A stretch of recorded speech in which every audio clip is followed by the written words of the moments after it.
Good afternoon or good evening, wherever you are in the world. Hopefully, everybody had a great weekend. Hopefully, everyone is doing well and their family's doing well. Interesting topics for tonight. Hope you guys are prepared for that. But with that being said, though, just a quick reminder for those of you who live overseas, you have overseas addresses. On Monday morning, I will advise you to go to your My Social Security account to check to make sure if Social Security is your only income and you're overseas, that you're going to receive your Social Security payment. There's been several veterans who have hit me up to let me know that their accounts have been suspended because they were supposedly sent the form by Social Security. Now, the only person I know who received the form was Bobby D. I was on his channel last night, and he spoke about that form. I never saw that form, and there's been several of you guys who left comments who never saw it either. So Monday, if you do not have a My Social Security account, call Social Security and find out if your account has been suspended, especially if Social Security is your only income source overseas. There's going to be a lot of people when it's time to get paid, there's going to be surprised and they're going to be highly upset. Okay. Because this is serious. You know, you being in another country, they cutting off your income. You're not aware of it. That is tough. That is tough. But anyway, guys, what is going on with you all tonight? I have the link up already. So anyone who wants to jump on can jump on. What's going on, Mr. Family Man? How you doing tonight? Hopefully I was able to answer you guys' questions in those other two lives that I did yesterday. One was in the morning, one was in the afternoon, talking about benefits and qualifying for benefits. And while I'm speaking about that, let me say this real quick before someone jumps on. Guys, I know you feel like sometimes, you know, or I shouldn't say sometimes. I know you guys feel like the disabilities that you have should be enough to qualify you for the housing grant, for the auto grant, and all these different things. What I would say to you guys is go to the VA's website, va.gov, look up whatever it is you're trying to qualify for and see if you meet the basic qualification. Because if you don't meet the basic qualifications, they're not going to even accept the application. A lot of times when you guys are sending me stuff and you're asking me questions, okay, hey, I have this, okay, but that's not a qualification. I'm sorry you have it. I'm sorry you're going through it, but it's not a qualification. So I would just say, man, whatever you're applying for, go look up what the basic qualifications are and see if you just meet the basic qualifications. Because if you don't, they're not going to even look at it. They're going to look at your disability and go, okay, you're applying for TDIU, but you're not 60% and you don't even have a 40% rating. So it's like you don't even qualify. You know what I'm saying? What's up, Steele? You'll be on next week. Okay, man. It's all good. It's all good. Family man. Let's see. God, good, brother. Blessed. Okay. Okay. Quick question for you guys, though. I want to get you guys' thought on this before somebody jumps on. Colorado Buffaloes. I've been keeping up, you know, what's been going on with Prime and his family. Been watching a little bit of their podcast that they put out. Damn near everybody in the family got their own YouTube channel. And I'm curious to know, before the season start, you know, summer, they got their spring game coming up. What do you guys think his record is going to be for this upcoming season? You know, 2023 going into 2024. What would you guys guess the Colorado Buffaloes record will be? They coming off a 1-11 season before Prime got there. I saw what Paul Feinbaum, I believe that's his name, the like guy to always talking college football. You know, he's basically putting Prime down. I think they're going to have a much better season than people think. I don't think he's going to go, you know, 11-0 or nothing like that crazy. But I got this feeling, bro, they at least going to make a bowl game. They're going to get at least 6 wins, and I think they're going to go to a bowl in his first. That's just my thought and my opinion on it. What's going on, Howard? Yo, what's up, bro? Good. How you doing? I'm good, bro. How you been? Oh, you know, same old, man. Just chilling, you know, enjoy a couple games. Just chilling in the DR still, you know. Okay. Hey, your quick thoughts, Howard, on Prime, man. Colorado Buffaloes. What you think they're gonna do this year? Yeah. First off, I'm glad for him. I'm glad that it's improvement. It's a big jump. It's big, you know. So I hope he go undefeated. I think he got some good recruits. He got a lot of his old recruits joining him from Jackson State to there. So I feel he'll go, at least is it about 13 and 3. Go to low. Hopefully. You say you're gonna go what, Howard? No, I said yeah. So I said hopefully he go at least 13 and 3, or at least get a good bowl game. Win. You think he gonna go 13 and 3 his first year? Yeah. No, he's gonna lose 3 games. Yeah, 3. Yeah, I mean, y'all think he gonna go 13 and 3 his first year? I think he's gonna only lose 3 games. Wow. Yeah. Wow. I think so. Yeah. Wow. Sure. Because look at this, Markel. They're gonna let it happen. They building him up. I'm telling you. Colorado is not gonna watch. Them people know what they're doing.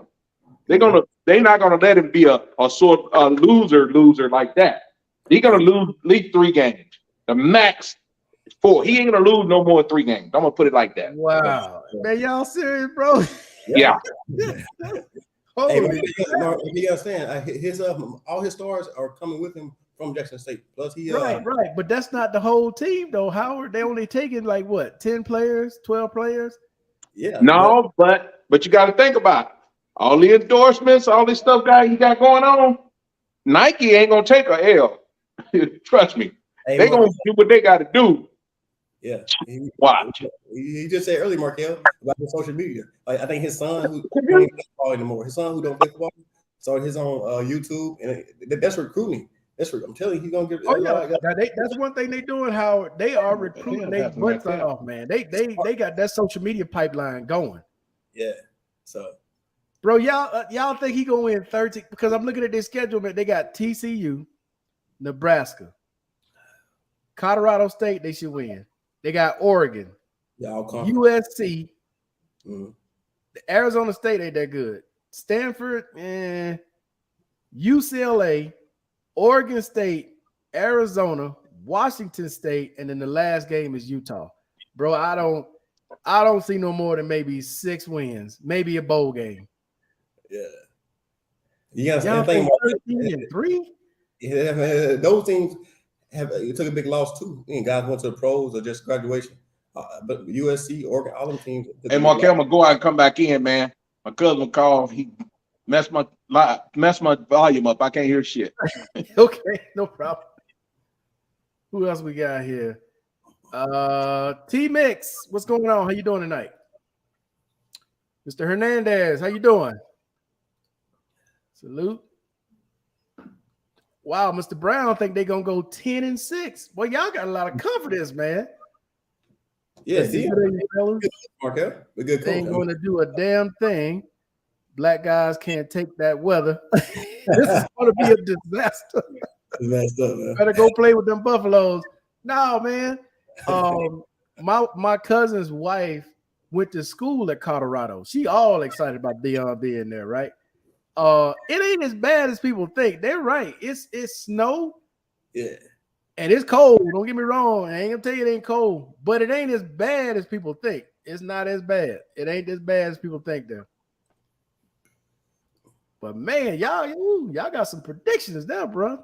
Mr. Brown think they're gonna go 10 and 6. Mike said they ain't gonna lose no more than 3 games. Howard said 13 and 3. Okay. Yeah, 3 games, bro. Make sure I'm gonna say this one, bro. Cause ooh-wee. 3 games. Man, prime. Coach Prime, man. Coach Prime.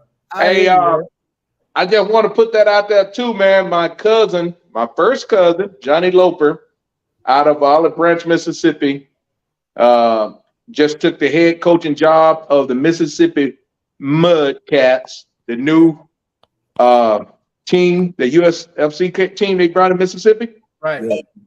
He got the head coaching job. My cousin, that's my first cousin. Congratulations. That's good, man. Yeah, congrats.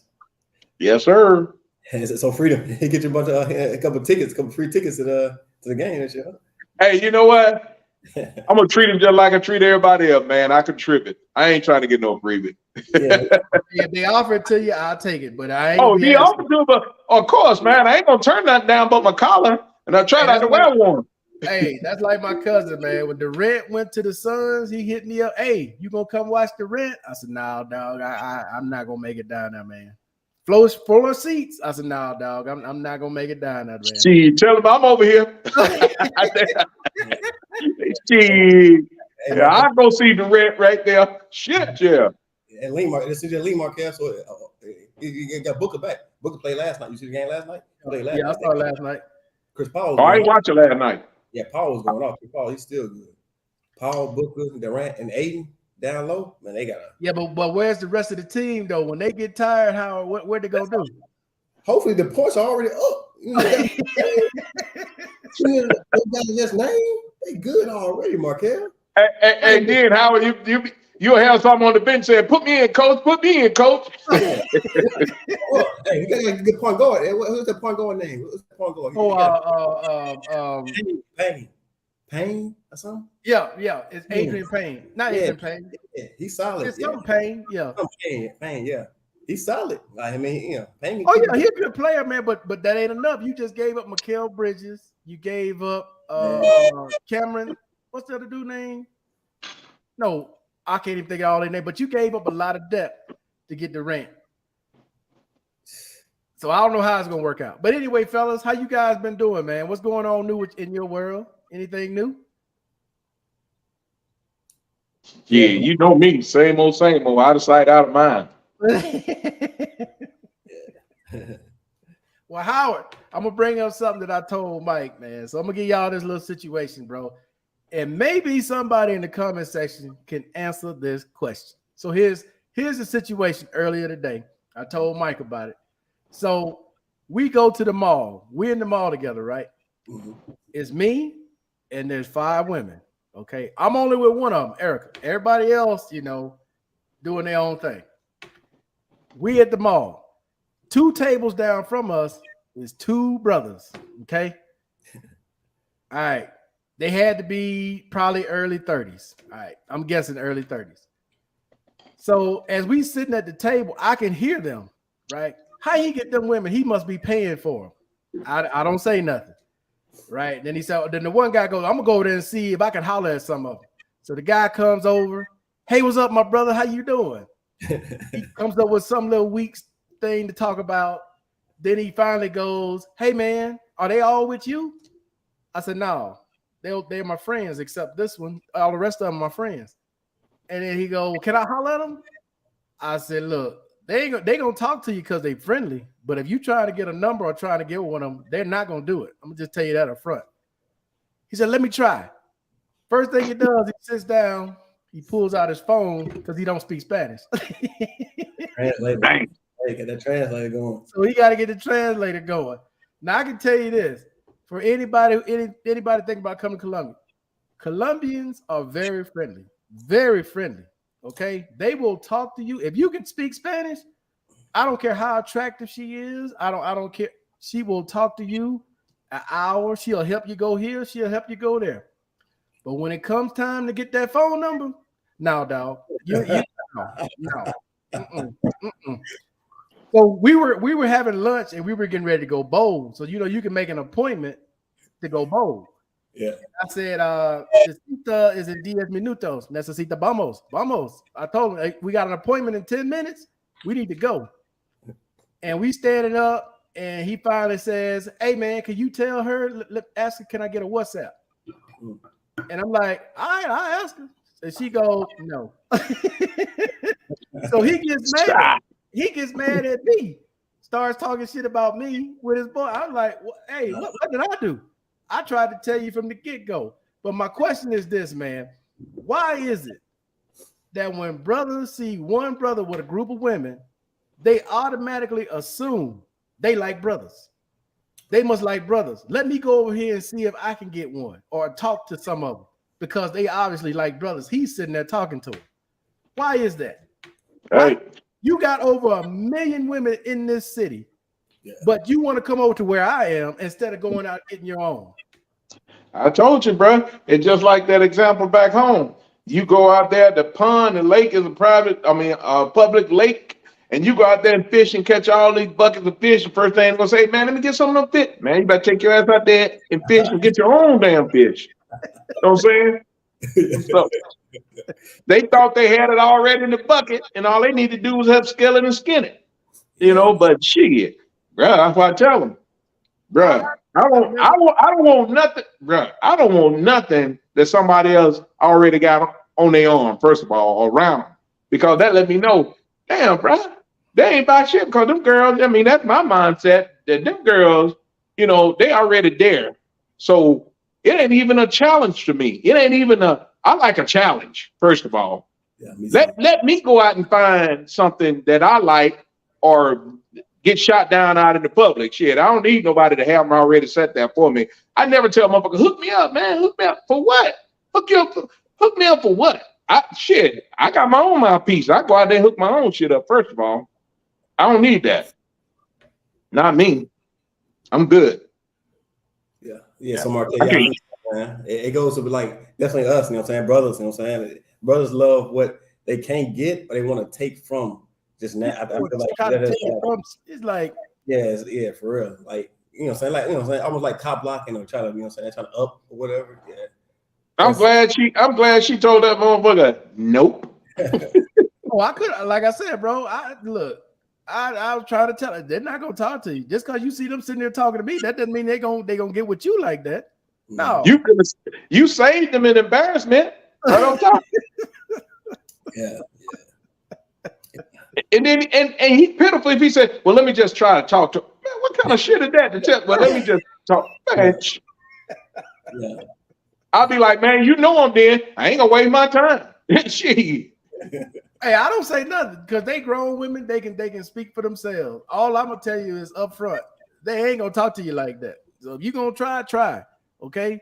Because they don't get down like that. That's the problem, though, Mike, is that they think every woman in the country is the same way the ones they've seen online, easy going, like they're talking to street girls, like everybody's a street girl. Everybody here is a street girl. It don't work like that.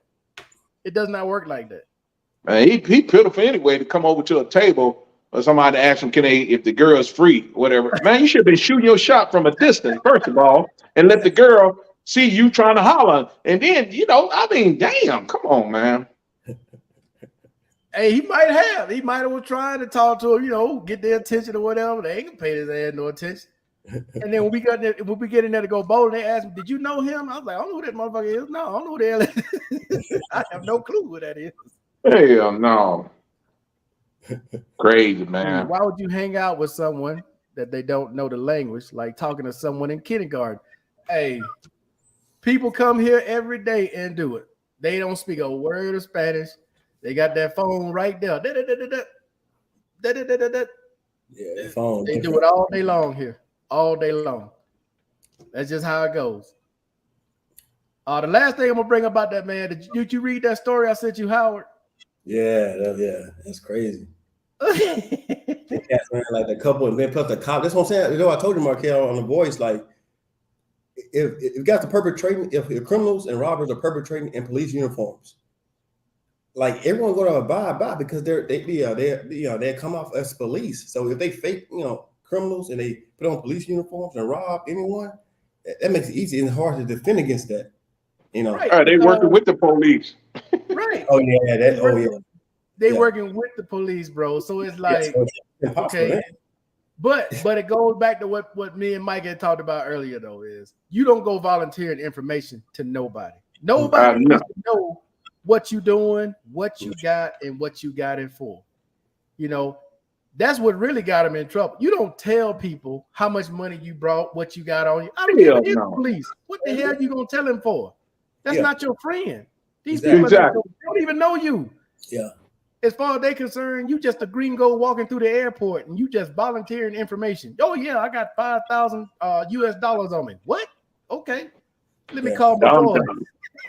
Motherfucker like that deserves to be robbed, though. Yeah. Let me call my boys and let's see if we can handle that. We'll get that money up off you. Don't worry about it. We'll get that off. Hey, like I tell you, Markel, hell, I don't even tell my family what's in my pocket. So why would you go and tell a stranger what's in your pocket? That's stupid. Yeah, hell no. Yeah, definitely there in Colombia. In Medellin, they known for it. Bro, The gorillas, man. I told y'all, man. I think I told you about this story, what, a day ago or 2 days ago, Mike? It was on Yeah. Facebook. Yeah. I said, man, there ain't no way I'm going to volunteer and tell somebody nothing. In this country, you don't volunteer information because you don't know what they're going to do with it.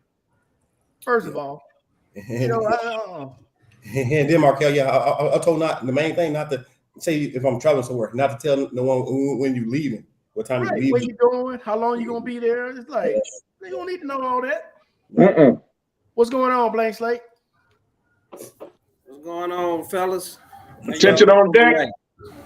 Salute. What's going on? I see y'all got Idi Amin in the house. What's up, Joe? Oh, we got general. I'll unpack it. Hey, I wasn't messing with Mike. I saw that uniform. I was up. There it is. attention on deck. Yeah, it's clean. Hey, is there a Navy patch, Marine patch? Hey, that's one of them, you know, them fake guys talking about he's Vietnam and he have a sergeant and a captain on. Oh yeah, he an E-21. E-21. Oh, you needed that hat, that 8-cornered hat. Well, look, man, I got general stripes and then and insignia. Come on. Let's see. It sounds like those two would be the ones you read about. Something bad happened to them. Why they were there? K-Mac, like I said, man, it is what it is, bro. It's like, go get your own. Why you worried about somebody else? Go get your own. We call that pitiful. He just pitiful. Now, Markel, you know damn well you riding around the mall with 5 beautiful Colombian women. Yeah, these old hard up brothers in the States gonna say something. Oh yeah. I don't know, Blank Slate. Why? There's in the mall. Do you know how many women in the mall? Oh yeah. In Santa Fe Mall, you know how many women in Santa Fe Mall working in the mall, just walking around the mall? Come on. I think what they was really trying to do is get in your circle. They like, you know what? Whatever this guy going on, if he got 5 chicas with him, I need to know what he got going on. Okay, they thought you were the padrote. No. They just using hollering at the women game to get in your circle. Yeah, you the padrote. They were like, hey, padrote, you call a shot. So they want to see, you know, if you're gonna say, hey, Juan, go ahead and take care of him. No, that shit is illegal as hell here. There's some dudes already. Yeah, exactly. There's some dudes right now getting ready to go to prison. 2 white dudes, one from the States and one from Europe. Yeah, let them go ahead and think they can come to another country and be a padrote. Yeah, them dudes, bro, they on Instagram advertising, talking about come take this boat ride, it'll cost you this, and if you want this, you got to pay this. Man, them people got their head locked up here. They gonna take a ride and they gonna be on no boat. No,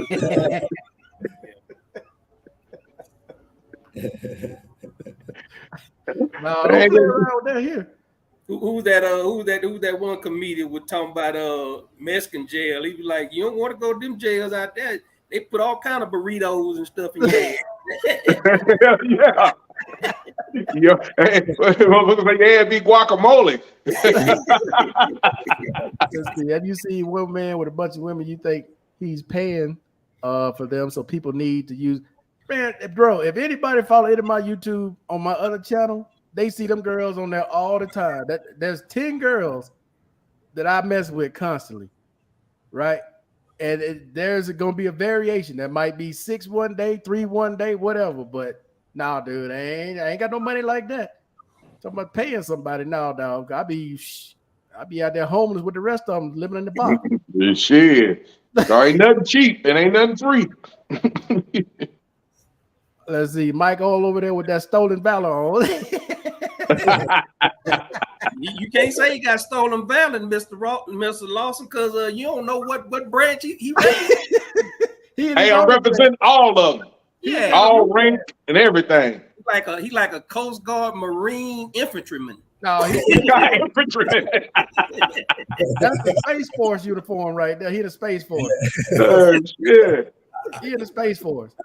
do you have Colombian male friends, or do you hang out with those too? I know some Colombian men here. I don't really hang out with them.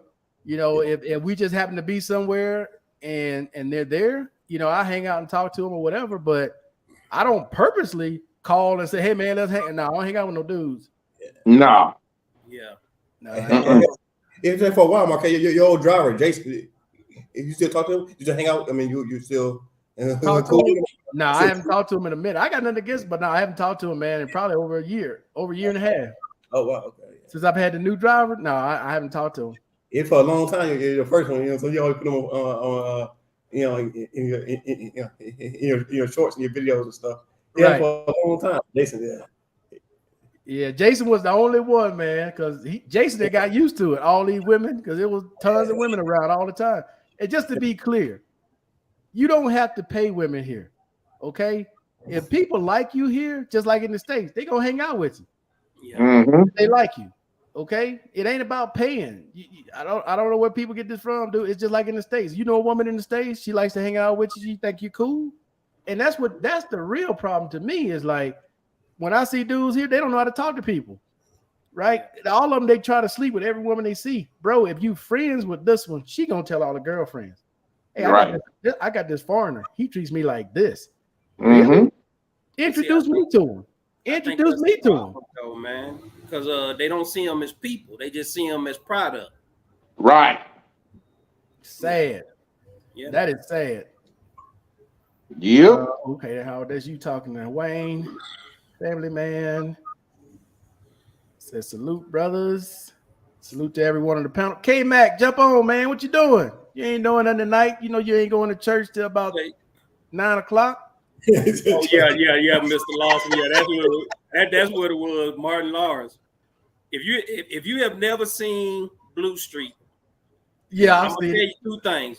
First, you need to see it, and number two. You need to be real careful because it's a part where he tried to deliver pizza into the jail. And he got a costume on. I wasn't ready for that one, man. Yeah. Damn, it broke something. That's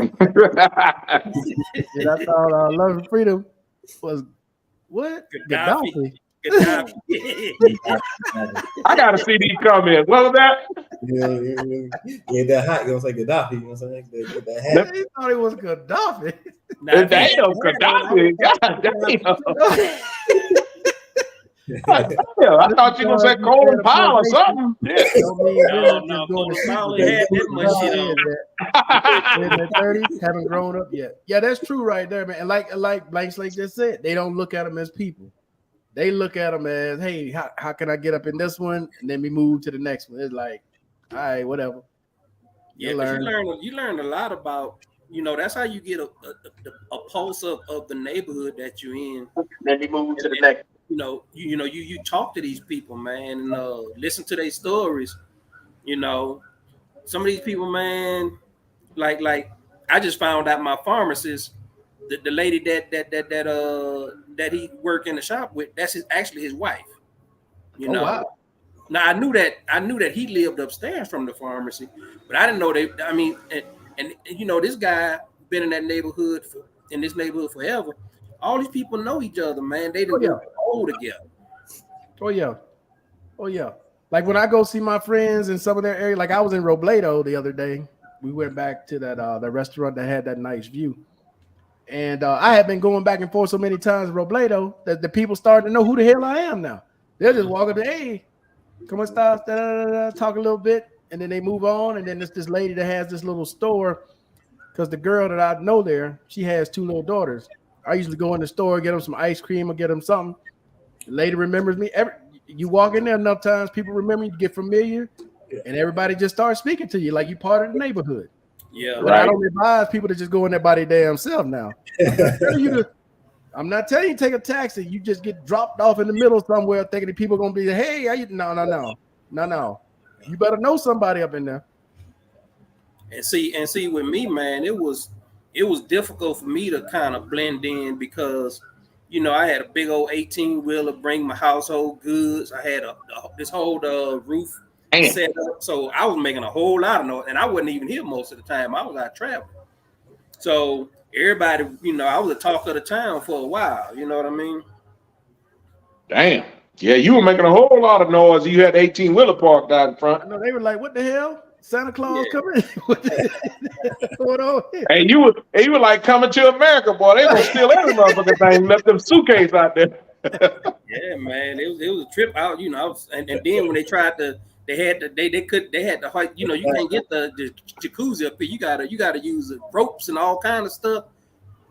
But I wasn't in the country at the time, so I don't know what all the hell they had to go through to get this damn thing up here. Bro, you shipped the jacuzzi and everything over there? No. I didn't ship the jacuzzi.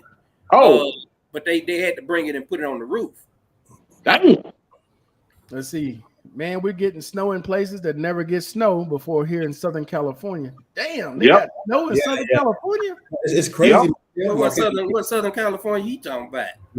California, the whole California is Down, down. Well, you get snow in Tehachapi, Right. but outside of Barstow and stuff. But they get snow down in the area close to Mojave Desert. They getting snow. What the hell that was that? Yeah, man, they ain't got no snow in there ever. You get snow in Big Bear, you know, when you're in the mountains. But yeah, snow in Big Bear. but Tehachapi too. But this is the lower level down out toward Mojave Desert.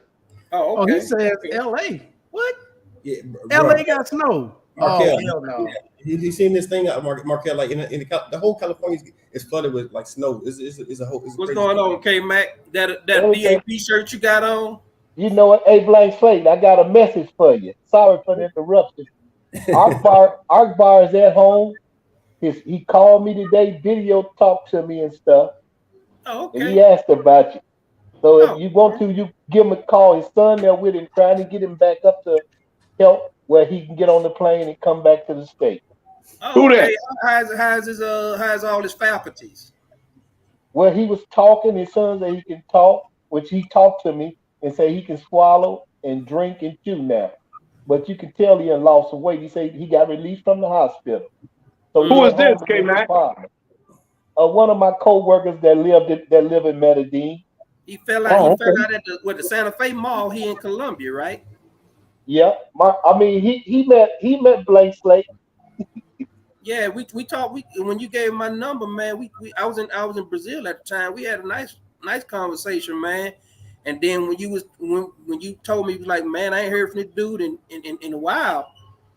And I was telling you then, I was like, you on to something, man. If you feel something went on, more than likely it did. Cause and sure enough, you knew it was something, man. And when you sent me that picture, I was like, what the hell is this? Who is this? He was like, that's him. Say that man that fell out at the damn mall. Dang. Well, see, when he came back from Brazil, that's when you went. Yeah. I had just got that when he left. Well, he's at home and look like he's coming back this way. Well, that's good, man. That's good to hear, man. Yeah, he suffered a stroke. Damn, man. I got one of my high school classmates just suffered a stroke last year, man. And I watching him on Facebook the other day, man. I'm like, man, they become a whole totally different person, man. Yeah, some of them get real bad, man. Some of them have it real bad. Yeah, I had a family member like that had a stroke, lost sensation on their whole left side, face, everything. Yeah, all the way on one side. They couldn't do nothing else. Man, I don't wish that on nobody, man. That's crazy right there, man. I'm telling K Mac a story, man. When I was in high school, man, me and a couple of my homies, we all teenagers, and you know, we sitting out there drinking wine and shooting the breeze and stuff. Dudes, wow. take a sip out of the wine bottle, and the wine fell on his shirt. He like, man, what's wrong with me? And he's 16, 17 years old, had a stroke right there in front of our eyes, standing up. Didn't even know. Bro. Yeah. I'm gonna tell you, brother, when your doctor tells you to take your blood pressure medicine, you better take it. Oh yeah. Hey, I'm glad you said that, K-Mac. Y'all all know the Vietnam vet that lives over in Mexico, 75-year-old brother. His last week, he hard-headed. You know, Vietnam people, you can't really talk with them, especially at that age. And he was like, fuck that. I ain't taking that medicine shit, that blood pressure medicine. I smoke too much weed. and this and all that. All right, man. I'm like, okay, bro. I said, I'm telling you, you smoke them cigarettes, you doing weed, you doing everything in the book. Man, slow the fuck down. You ain't young. Well, his wife had to rush him to Yuma to urgent care the other day. And they put his ass on blood pressure medicine right away. They told him to come back tomorrow because they need to change it. And I bet his ass got a wake up call now. Now he know he's 75, not 18. I'm saying that blood pressure hit him so hard, man. Hey, all he could say was, "Damn, bro, I didn't know I needed that." I said, "How long you don't know you need the medicine? They gave you the medicine a long time ago. The VA, they give you shit sometimes just to give it, but you needed this shit, man. You're 75. Come on, bro." That blood pressure, that cholesterol, and that sugar is nothing to play with. That's the silent killer. Yeah, it'll kill your ass like it's quicker than a bullet. You ain't gotta take it, but I can tell you what's gonna happen in the end if you don't. Yeah. Hey, and this is a good sign. I ain't telling the man business. This is a good sign for anybody. You on blood pressure medication, and you still trying to pop Viagra, knowing the shit ain't gonna work for you because it's conflicting. Man, leave the shit alone. Your thrill is gone, bro. You ain't gonna use that motherfucking little pecker no more. Just enjoy the tongue and keep moving. Bro, Mike, what you just said went in this ear right out the other one. Because what did I tell you a long time ago, Mike? I said you taking one to put something down, then you inject something else to shoot it right back up. So what the hell are you doing? But if you on blood pressure medicine, your doctor, your gynecologist or whatever you call that, they'll prescribe you that type of medicine. K-Mac, just because they give it to you don't mean you got to use it. Man, they trying to cut back. Hey, bro, they at that age, you know they trying to cut back on issuing that check. That's a quick way to get your ass up out of there. Quick way. Hell yeah. I meant to say your urologist. You got two things conflicting with each other. Okay, you taking blood pressure medicine to lower your blood pressure. Then you're gonna pop a Viagra pill to shoot that shit right back up where it was. And no wonder your shit only lasts a couple seconds because your shit like this. I do, I don't. I do, I don't. Man, you know that commercial say you want to be ready when the moment comes. Yeah, they can be ready. Only a moment. That's all they gonna get. A moment. You're gonna be right in the emergency room, looking up in the air, goddamn, looking at that ceiling, counting times. But I think the problem is, man, you got that power in the bottle. Now you thinking you 18 and you popping them things like chiclets. And I'm gonna tell you, you got to let your body recover from that shit. If you messing with a little old 20-year-old hot thing and she want to go the next day, hey, buy her ass ice cream and send on her way. I'll take that motherfucker to the adult bookstore and buy one of them old batteries. Let her sit over in the corner until she put herself to sleep. No, you gotta take your ass to the VA and get you one of them air pumps injected in you. You ain't got to worry about no Viagra. Oh, hell no. You can't be popping them Skittles every day. Go get you a pump and you good. What's up, Mr. Miles? How you doing? What's going on, brothers? How we doing? Good, man. Good. I didn't talk about Viagra, so you know it ain't going nowhere. It's up in the air. No, the gym. Them brothers got Cialis. They go Cialis. I don't fuck with none of it. Thank God. I ain't got to fuck with none of it. Let's see. Nah. What's up, Simplifier? Anchors away. Got you 6. I went through the same situation with brothers in Bogota. I just ignored them, pretend I didn't understand English. That's what I'm going to do next time, J-Love. They going to say something, go, KK? Tu hablas español? No. Hey, that shit don't work. I saw a brother at Exito the other day when I was making groceries, right? He's sitting there with his Colombian gal. He see me walking by. I guess he speaks Spanish, so he started saying something to her in Spanish, and I'm just giggling. I'm like, motherfucker, I know you American with them big ass feet. Hey, so Markel, so you say you treat them like I treat the Jehovah's Witness over here in Mexico. They out there tapping on my gate. Not going like, what? Buenos dias. What? Buenos dias. Hey. Habla español? What? Mike. Oh, okay. One dia. What? I do that shit all the time. You know how you go through those little roadblocks they have here? When you go on somewhere, they have these roadblocks. Yeah. Everybody's ID and whatnot, and they start asking questions. I speak to them in English. I don't know what the hell they say. That's something you said, Marquez, very important. What you just said, just like in Mexico, when you come across the border to immigration, the Mexican immigration, even if you speak Spanish, listen at this carefully, guys. The law states if they know that you don't understand, even if you had something, you was illegal doing some bullshit, you come across, they start talking to you in Spanish, and you said, I don't understand Spanish. They have to leave you alone from right there at that point, because there's no one there to interpret what they're telling you. Right. It's the same way here. They leave you alone. Leave you alone. Take your ID, and then they just go on whatever they're doing, and they give your ID back, and you going on your way. Now, if that dog take a shit on you, you ain't going nowhere. Yeah, the Hollywood sign got snow on it. Jeez. Yeah. Yeah, it's crazy. Have any of y'all ever been up to that Hollywood sign in that area? Yeah, I have. Yeah. Hey, I'm glad we're getting snow. Shut the city y'all down. keep it up there. I'm glad we ain't got none. Y'all can have all that snow shit. It's snow here in Vegas? What? Hell yeah. Yeah, I can believe snow in Vegas, though. Okay, it was snowing in Vegas the other week when I was leaving. I told you, I almost got caught in a snowstorm.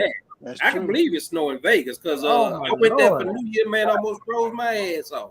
Hey, and now the most snow in California right now in the last 30 years. There's a blizzard. Yeah, the worst in 30 years right now in the U.S. Oh, really? And it's cold. It's cold right here in Mexico right now. You know, because we right here close to California. Yeah, it's cold. I'm telling you, Bro, right now, it was nice here today. Yeah, it's there. Yeah. When we don't get no rain out here, man, it's such a beautiful place, man. Hey, it was nice, but next month it's gonna be a raining motherfucker here, boy. You might as well get ready. I'm sitting here with my old man heater on my ass right now. I don't play that. Yeah, I was thinking about opening my window up. Shit. Man. I open a motherfucking window door over here, my ass gonna be at the hospital because my back gonna lock the fuck up. Georgia, get you one of them heat pads. I got it. I was on there yesterday all day. Heat pad and 10 units yesterday. That didn't do 20 years to get retirement pay, and VA paid both at the 100%. Where they gonna get that money from? Talking to be talking. Nah, bro, he's trying to get elected. Oh, yeah. If they can pay Ukraine all that money, they can find. They got it. Now you're right about that. You definitely they got it, but they ain't giving it to us. That's the last thing they're gonna do. Right. This guy right here just trying to get elected or get somebody else elected. That right there is not gonna happen. Okay, that's not gonna happen. That's like the guy at the Supreme Court trying to get back pay for people who get out of the military from the time you get out, not from the time you apply for VA benefits, but for the time you get out. You know how much money they would have to shell out to everybody? That ain't gonna happen, Markel. You know the government is a padrote. He ain't giving up his money. Oh yeah, the pimp ain't never giving up his money. Yeah. I'm 100% PNT with anxiety on dialysis. Want to go to school via online. I just want to know, will I be looked at getting better if I could take courses? You're 100% with anxiety and dialysis. Oof. I mean, all you can do, man, is you can go to voc rehab and try, unless you're talking about just going on your GI Bill. Yeah, that's what I was gonna say because when I was 100% PNT, I was in school. Yeah, if you go on your GI Bill, you ain't got to worry about qualifying for nothing because that's your benefit. But if you're talking about going through voc rehab, they gonna make you go through the ringer on this one because you got dialysis. Right, that's 3 times a week. Because you can't work. And he's saying online, but if they deem you unemployable, you can forget going to school. But if you're going through the GI Bill, that's you using your benefit to go to school. Yeah, because I didn't have a problem finishing up my degree while I was 100%, and when you take master's class, you couldn't before the pandemic, you couldn't take a master's class online. You had to be there. Right. You know, so well, I don't know if that's true for all schools, but I think to get the percentage from the GI Bill, I think you need to be in seat.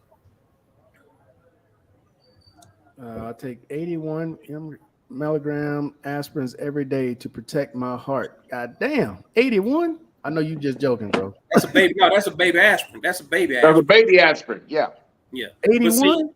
But see, Yeah. they said because I did that regimen for about 6 months, a long time ago, and my doctor and I got a new doctor, and they took that first thing they did was take me off that aspirin because they say that aspirin can do more damage to your stomach lining than most other things. Yes, sir. So if you want to, but see, because you're using that aspirin to thin your blood, instead of using aspirin to thin your blood, you should have your doctor put you on vitamin E. Vitamin E will thin your blood too, and you don't have to worry about those side effects of that aspirin. Because that aspirin gonna fuck you up. That aspirin gonna eat your stomach lining up. You guarantee that. Yeah, let's see. Explain DIC to the 100% vets who qualify. They go and how it works for their surviving spouse, wife. Yeah, I had a video on this. So basically, at 100%, right? You have to die from a service-connected disability in order to get DIC. Right. So like veterans, pass all the time. But let's say you pass from a heart attack. Now, sometimes they can get an attorney, a slick attorney, who can connect that heart attack to something that you had service connected in order to be awarded the benefit for DIC.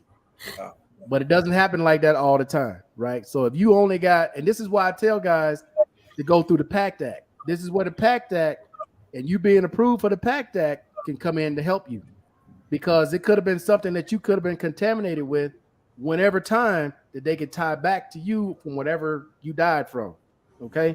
And that way your spouse or your kid, whoever else is left behind as your dependent, can still receive some of that VA payment versus them getting nothing. Okay. Right. So hopefully that's clear to people. But for DIC, it needs to be a service-connected disability that caused your death in order for your spouse or your dependent, whoever it may be, to receive 50% of what the veteran got. They're not going to get the full amount. You had did a video on it. Yeah. But I had asked you, but you were speaking about something. I don't know what led to the conversation. And you had spoke on it, and I asked you about it, and you gave me some clarification on it. I told my stepmother about it, and she gets DIC now because of that.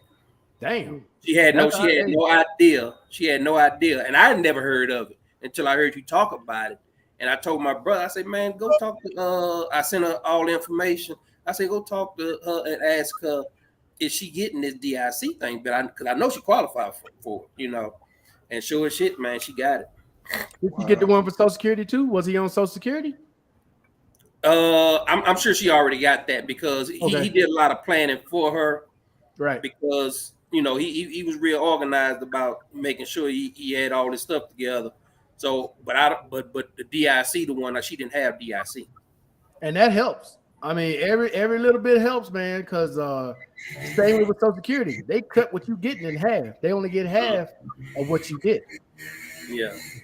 So yeah, if any of you guys was in tanks or petroleum and all that stuff, man, make sure you apply for the Pact Act. Any of that, dealing with any of that type of.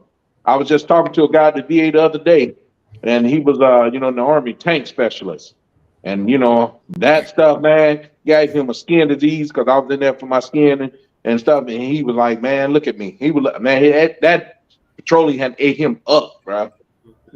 Ate him up. Yeah, it don't hurt. All they can say is no to apply for the Pact Act. Because people have this thing, man, where they only thinking about back pay. You better think about more than back pay. You need to get exactly. Damn, you hit it right on the head, Markel. People like, man, I ain't gonna get my back pay. But look what you're getting moving forward. Just like Social Security, man, I don't care about no back pay. I want what's gonna coming forward. I don't care about the back. That's the past. I want moving forward. Exactly. Yeah, there's too many, man. Because every time I hear something about the Pact Act, man, they ain't gonna give me no back pay. Back pay. dude. Okay, no problem. The future, yeah. Looking forward, like you said, the freedom. The only thing counts is looking forward, man. Yes. It's You flooding. can't change the past. Yeah, it's important. Exactly. Damn, it's flooding in San Diego. Market, yeah. I mean, you know what I'm saying? I mean, because Wow. they're south of LA, so it's snowing in LA, so that water come down. California's getting crushed right now. It's melting, yeah. Yeah, Exactly. you're right Wow. about that. You're right about that, Howard. But I ain't heard nothing about San Diego getting no rain. They don't usually get rain. Yeah. Hey, Damn. I'm saying Cali is they're getting drugs right now. It's all in the news right now. It's a headline news right now. Wow. All this week, the weather been crazy over here in Mexico. You know, because we right here 2 hours from San Diego, and it's been crazy the weather, man. No, this is my first time hearing about this. I didn't hear anything about this. So did I, man. I don't really keep up with U.S. news that much no more because I'm over here trying to keep up with this craziness and keep my ass out of situations. There's plenty of craziness going on over here every day. I'm gonna tell you, man. You better be up on the local news around here because you walk your ass out there, somewhere, think you finna go find you a nice chica and run into a damn protest. Oh yeah, they had those indigenous people break into the city hall. Damn, wow. Bro, I'm telling you, man, if you got to watch the local news and you got to keep up with the local paper because if you don't, take your ass out there, you might not make it back home. Taxi drivers blocked off most of the streets for the protest. Your ass ain't going nowhere. On the damn truck drivers blocked the tunnels. Your ass ain't going nowhere. Markel, real quick. First time I went there, I was in Cartagena. Like 2020, right before the shutdown. I was in a hostel in the Midtown. In thing. I swear to God, at 2 in the morning, I was in a hotel. I was in a hostel. You know what I'm saying, I was asleep. It was a bomb outside, but it's just like people. It's a bomb. Like protest, people did it. Just a bomb. They're like, and then the next morning, like, you guys hear that? Like, yeah. The staff. I'm like, you guys hear it last night? What was that? Like, it was a bomb. You get bombed by people or whatever. It's like it's coming. It's just like it's coming. Like I'm like, what the hell? A bomb really by people? You know, I guess guys from the mountains come down, the rebels or whatever. Yeah. But like, where was that? It was in the heart. It was a tourist spot, a party. You know what I'm saying? It was just a bomb outside. I'm like, what the hell? Bro, you got to keep up with it here. Your ass will be stuck outside in a car or stuck outside walking, just waiting on these people to release the street just so you can get by. Yeah, it's different, man. All them factions there. Colombia got a lot of factions, a lot of different. Okay, what you think about a person that got right out of the military? Well, 20-some years.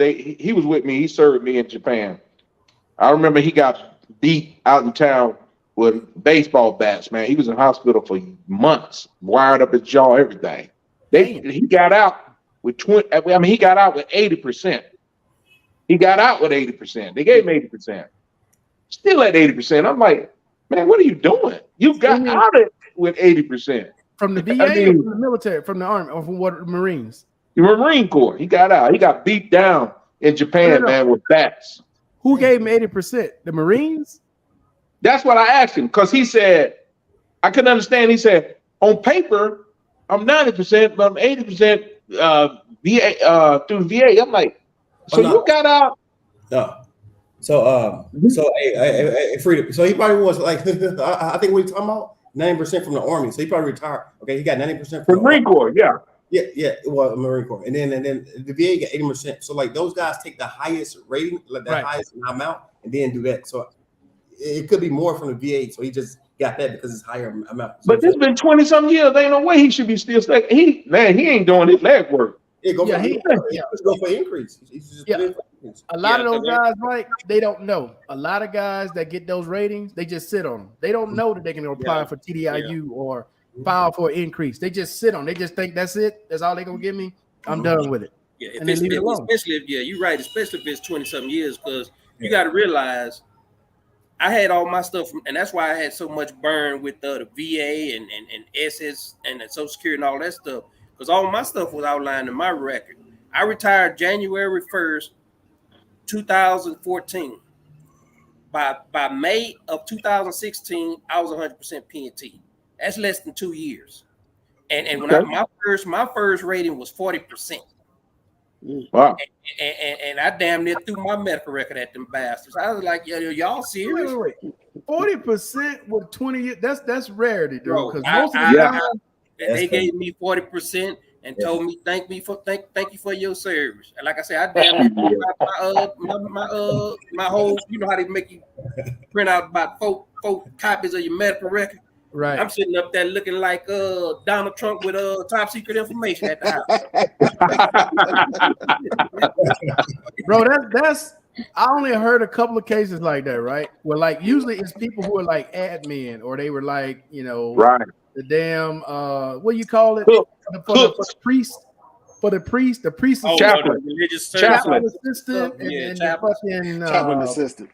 admin and sometimes people in medical, like they'll get 20% or 40% or something like that may have happened to them.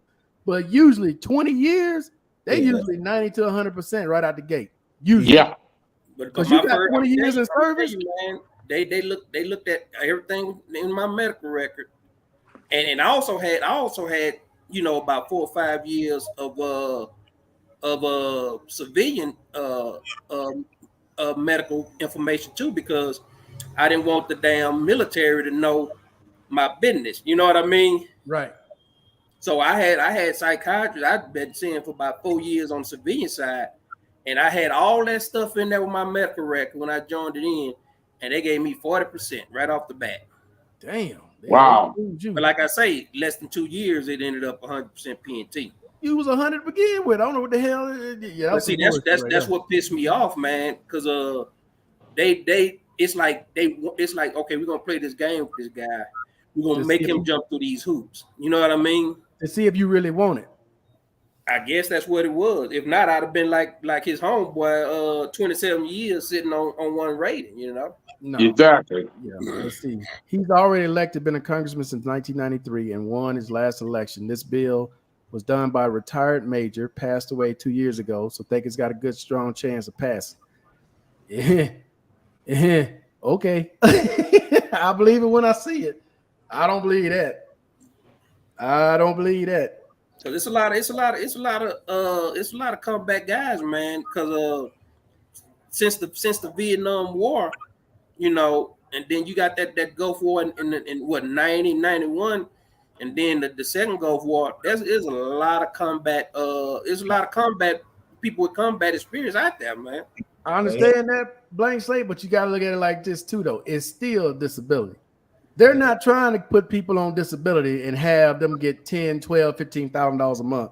Oh no, I agree with you. That ain't happening. Yeah, because you got to realize too, they got rid of the retirement program for the military. There's no more pension. That's what I'm saying, man. There's no way they're gonna pass this bill, bro. There's no way. No more pension. Ain't no way. Ain't no way. Now they'll pass it when damn near everybody gone. Yeah. Motherfuckers, hey, when this era, probably 50 to 100 years from now, damn near everybody gone from wartime. Okay, let's go ahead and pass this bill. Only 3 motherfuckers get it. Yeah, they'll do that. But if you think everybody right now in this times, no, it ain't happening. No. That is a lot of people. That's a lot of people, man. Petroleum specialist, 77 Fox. Okay. Yeah. You better go apply for it. MT, what's going on? What's going on, gentlemen? I'm here in San Francisco. I can see snow-covered mountains from my living room window. All right, Mr. Man. Hopefully you're doing better, Mr. Man. I know last time, I can't remember what you told us last time, but I know you had some issues going on last time you were on. Mm-hmm. Yeah, Cali. I like that photo you got. It reminded me of them old photos I used to see in my grandparents' house of my uncles and stuff like that, man. Hey, that's the old Vietnam. That's the Vietnam photo. Let me ask you guys this: how did you all take your photo? We took our photo. I'll never forget. My second day there, they gave us old ragged ass top to put on with a hat. It didn't even have sleeves, nothing. Just old regular ragged ass top with a tie. That's all they gave us with a hat, and we took a photo like that. Yeah, you put just the top on. You don't have no bottom on that. You don't be dressed. That you Howard? Class A's. That you Howard? Yeah, it's me. Damn. Man, y'all got to realize Howard is recent out. He totally different person. Yeah. Ours don't have black and white. Yeah. Oh, well, my shit ain't black and white either now. Hey, Markel, the first thing in this 05, the first thing in, and track the Yep, the BDU, the old BDU. Yep. The old BDUs. Yep. Yeah, Howard, you look like they plucked your ass right out the cut. Oh shit! Crazy. Markel, when applied for SSD, did okay. I'm about to read the rest of yours because you cut it off. I think you hit return. You meant to hit something else. Let's see. Any Navy sailors or Marines who was in the first Gulf War, 1990-1991, deployed, or Navy ships in the Persian Gulf, Gulf of Oman, and Red Sea also qualify for the Pact Act. Yep. Wayne, 31st Mu. I went out with 31st Mu. Mr. Wayne, I'm telling everybody, I don't care what era you came from. Go put in for the Pact Act. I don't care what peacetime, whatever, okay? Because all these bases at some point had some bullshit on them. All of them had something on them at some point. Some was in the water. Some was in all kinds of shit. So just apply. The only thing they can tell you is no. Just apply. Yeah. I was in that group, man. I did a cruise on the Nimitz in 91. Yeah, I was on 31st Mu in 91. Were you assigned a specialist? We was out there. We probably in the same damn battle group with the same. Yep, 31st Mu. Okay, MT. Yeah, I got attached. I had to come all the way from Japan to attach with the Mu in Camp Pendleton in California. Okay, so MT. Now, Mike recently went through it. Mike, did they assign you someone specifically for Social Security because you're a veteran? I just had a caseworker. That's what I thought, because I'm like, no, they don't, unless they changed it recently. No. They because when I first applied, when I was 46 years old, they had a specific guy there because I was 100%, and they expedited my application. And then when I just did it this time, and I look online, there's a person name on there. Also qualify for the Pact Act. Right. Oh, well, I didn't know if there was a specific person. I just had a caseworker. I didn't know if he was assigned to me because I was a disabled veteran or what. But I don't care what. T-Mix, you gotta turn your volume down on the video. Point had some bullshit on. All of them had something on. I wonder what that was. They got another. They got another open. Yeah, they got the video playing somewhere. T-Mix got to turn it down. But okay, so guys, I've talked about this many times, so y'all pay attention. Okay, when you apply for Social Security, okay, it goes to DDS.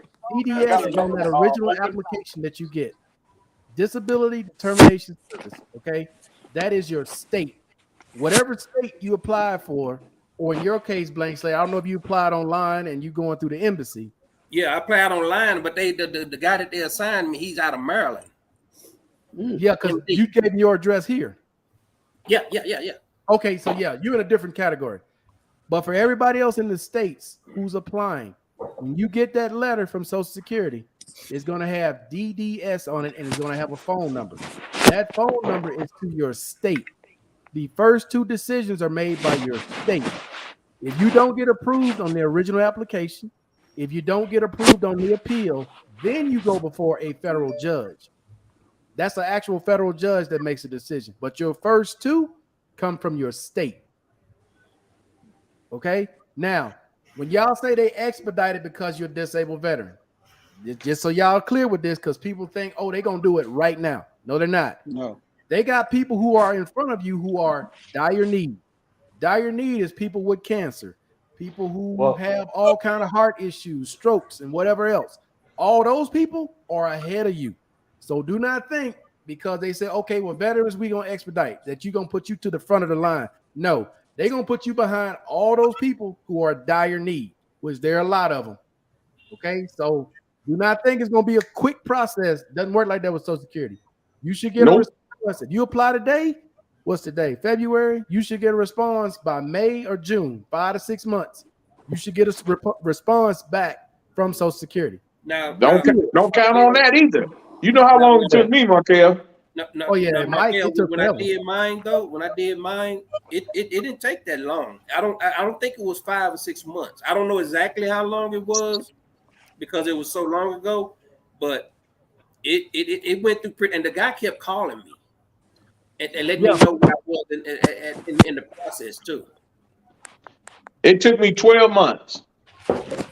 No, they put me. I know it didn't take me 12 months. It was a few months though, but it wasn't that long, man. But Mike, you had some extenuating circumstances though. They denied me the first time, like I said. Then when I put back in for it, they accepted the claim, and then they started, sending me to all these exams and all that stuff. So, so it was worth the wait. And remember, guys, with Social Security, it doesn't have to just be VA related. With Social Security, it's everything. You've been in a car accident, you jacked up your back, and ain't got nothing to do with the military. That's Social Security needs to know that. You fell off a ladder, hurt your leg or whatever, your knee still jacked up. Social Security needs to know that. Yeah. Okay? My TBI actually helped me with my Social Security. Yeah. So don't just rely on VA stuff. If you got stuff that happened to you outside of the VA, Social Security needs to know that information. All right. Mr. B, what's going on, man? How you doing tonight? I don't see no Mr. B. Where's Mr. B at? I thought he was gonna come on. He wanted to get my WhatsApp number. Let's see. I submitted my TDIU 3 days ago. Again, thanks. Hey man, somebody should have whispered that in your ear a long time ago. Y'all remember Big Dog from last week? He didn't know about TDIU. Yeah. Somebody should have told him about this a long time ago. Hey, Howard, you want to see? So this my old Okinawa picture. Cat daddy, doing big thing. Cat daddy. Like old pimp. Look like old pimp on that picture. Hey, I'm holding my crouch right there too. Look at that. I was gonna say he ain't got no military bearing in that picture. None at all. What's going on, T-Mix? How you doing tonight?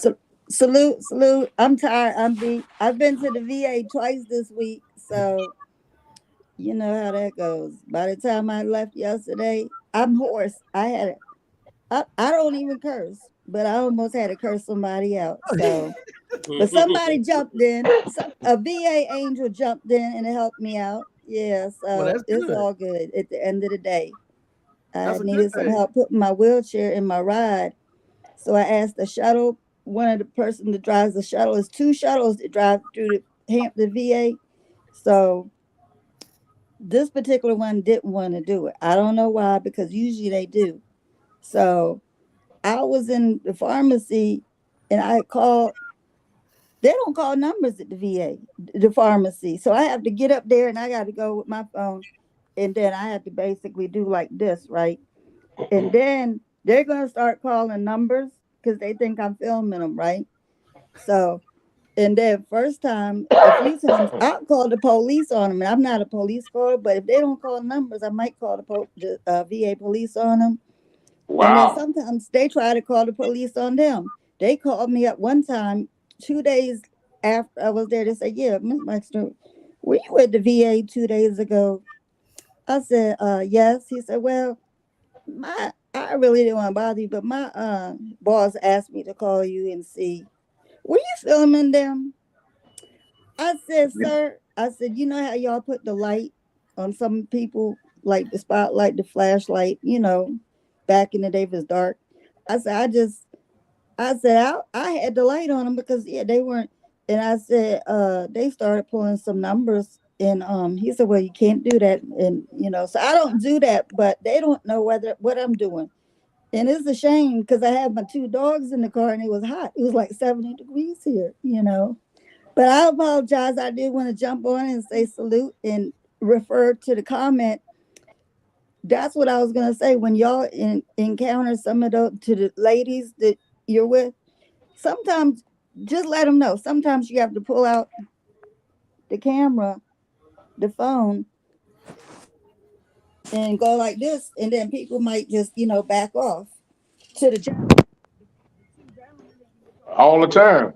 Well, I know. One thing, if you're dealing with the pharmacy, if you ain't gotta go sit and wait in that pharmacy office, if they can mail it to you, if possible, I'm telling you, I would definitely recommend that. yeah. If you don't have to have it right then and there, make them mail it. Yeah. I used to do that all the time. When I'm leaving that appointment blank slate, the doctor says, we need you to go to pharmacy. Y'all can send that to the house. Yeah. Because you don't want to be sitting at pharmacy. You don't want to. It's like, are y'all actually putting the chemicals together to make the damn pill back there? What the hell? You don't never want to wait. But I got to give Hines credit. When you go to Hines and you have to go in and get your medicine in, it don't take that long. You go see the lady, she write up, you have a number. I say no more than 5 to 10 minutes. They call you up there to get your medicine. Yeah, if they got a good system, K-Mac, because San Diego's like that too. They'll put your name up there first to come to the desk, and once you put your name up there, then they give you a number, and then you wait a little bit, and then you pick the number. But if they ain't got no system set up, you're gonna be waiting. I remember I think this is San Diego. Where they got these monitors all throughout the hospital. You could be somewhere else, and they got your name in a monitor right there. Your medicine ready. You can go right there. Tucson like that too. You can be in the shop at or whatever. Don't matter. They got a monitor right there. You can see. It's like being at the airport when you're looking for the gate. That's true. It's the same way they got it in San Diego. But see, my issue is I have some red tape. I have about 3 red tape meds. So those are the ones the narcotics. Well, I'm not gonna say narcotics, but it's the ones that is a scheduled drug. And so I've tried that at home, and I know one time it came in the mail in a little white envelope, and it had a hole in the envelope, and the round orange pill box, it was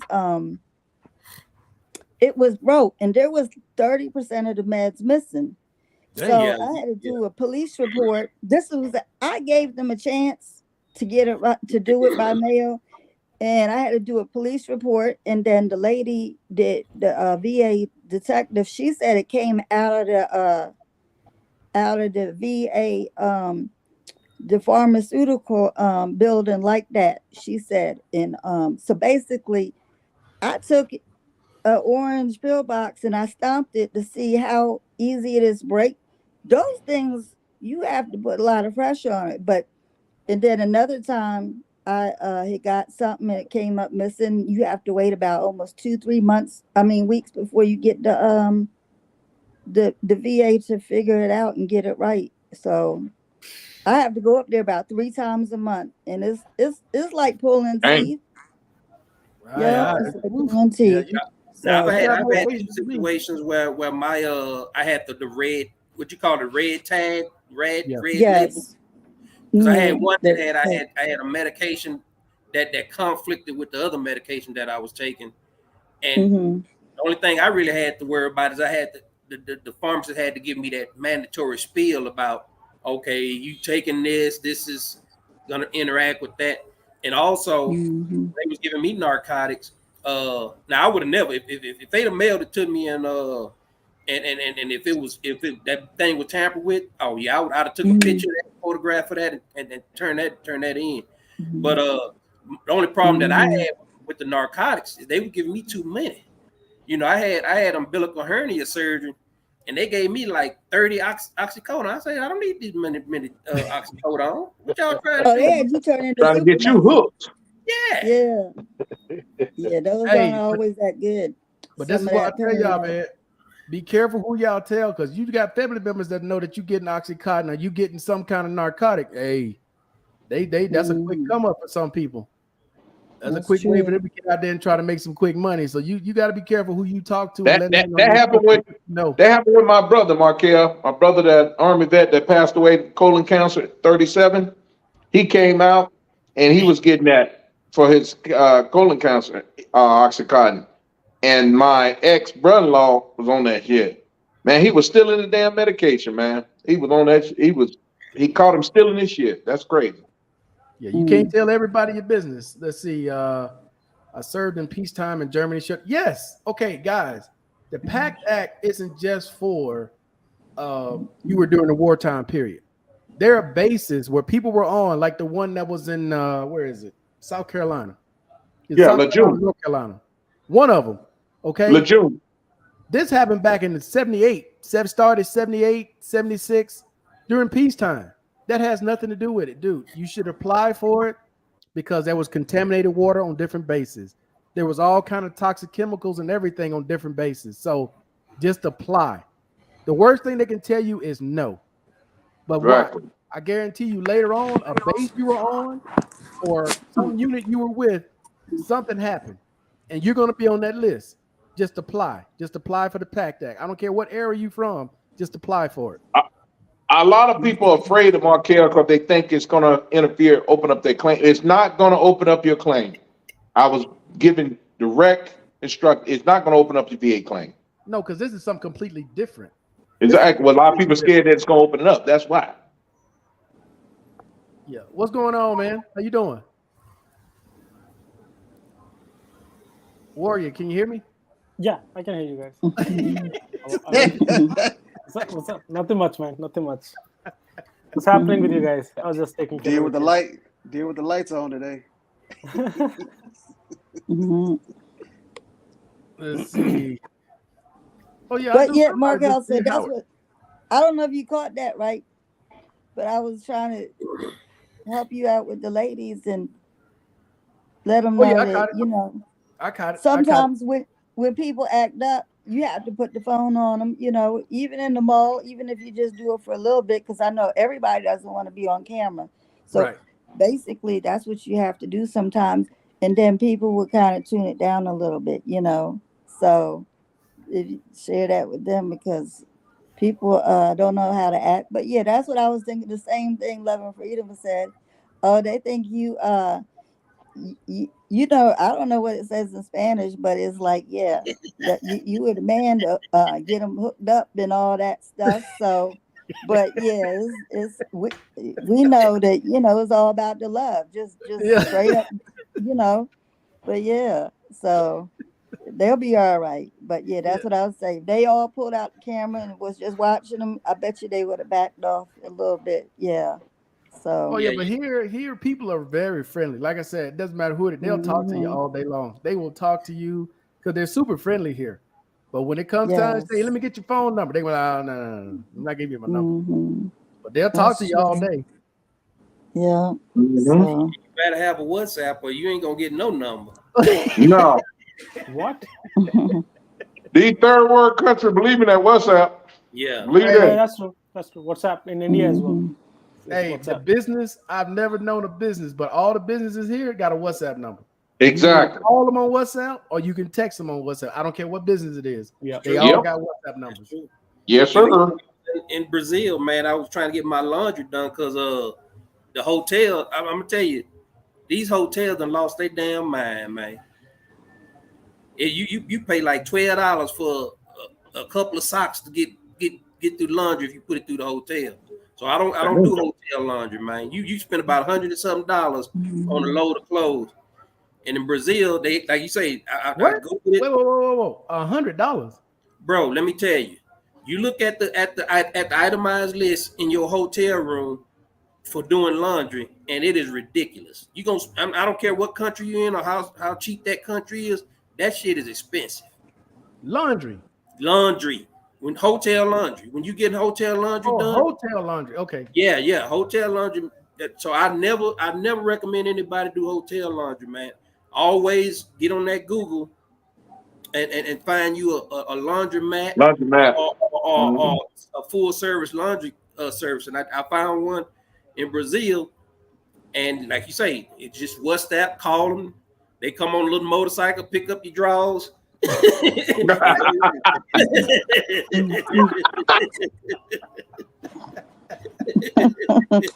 you gotta wash them out in the sink, hang them up. Nah, I ain't doing all that now. Hey, that's one thing I love about these countries is that, like in the States, you don't know a doctor that just come to your house if you need a doctor to just come to your house. Here, you have a doctor, you have a dentist. I had the lady come draw the blood that needed to test my blood one time. Hey, just come on over to the house. I'll pay you that $5. Now, Markel, that shocked me because I'm a foreigner. I ain't got no furniture in my house, and they just sent this lady over here, all by herself, coming to a stranger's house, and she took my blood and everything, and left, and everything was fine. I was like, they talk about all the crime in this country and stuff like that. I said, man, in America, you would never get a nurse to come to your house by herself. Now, she had a driver in the car. I found out later. But come to a strange man's house by herself and take his darn blood. That threw me for a loop, man. I said, man, this country is different, man. Man, they wasn't worried about you because you did something wrong, they would have deleted you.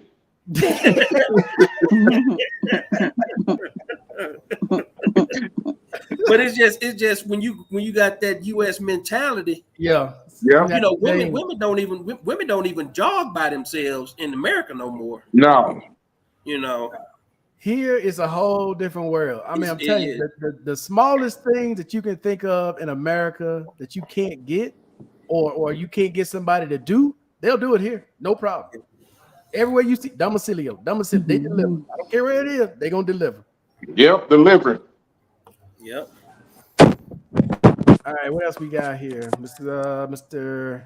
James said his situation was faster with SSDI. Okay. It didn't take long, man. It didn't take me long. They assigned me a caseworker immediately. I was told the agent I was 100%. He called in 2 days and took all my information over the phone. He's been staying in contact with me for the past 2 weeks. Okay. Yeah, that sounds like my situation, man. It was, they, like you said, they'll call you. They'll keep you up to date with what your status is, and they'll tell you your stuff is getting expedited because you're 100%. You know. Okay, Big Dog got his stuff completed. Let's see. I don't think I'll get it because I make too much and I'm still working. Okay, so it depends on what kind of job it is. If it's considered a sheltered job, then that don't matter. Like if she's working and you could be making $100,000 a year. If you working for like a family member and you're not doing anything vital, they know you got to go to your appointments and you doing whatever. That doesn't even count. Markel, I don't even know what the hell a shelter job is. What that mean? Like a family own a business and you working with them. It's like you got a cousin who owns a factory. Let's say he owns a factory in California. And he says, you know what? I'm going to hire you.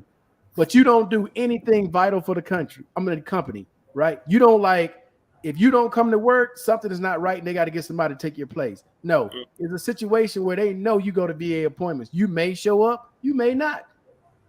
You may work for an hour, then you got to leave because you got back problems. That's called a sheltered job. Oh, well, hell, I was in a sheltered job my last 2 years in the military. Because you had to get a whole lot of, I wasn't related to nobody, but you had to get somebody to do my job for me. I bet you that. Hey, but you were delegating authority, huh? Program. Yeah, that all depends on what kind of job it is. Go look at your Social Security account. When they first denied you, it says non-medical. They never looked at your medical. Nope. That's discouraged from coming back.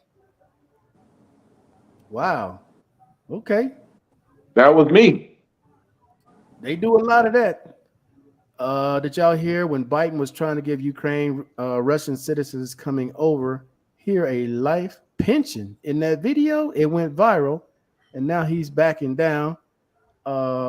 Crazy. What? You don't give them a life pension?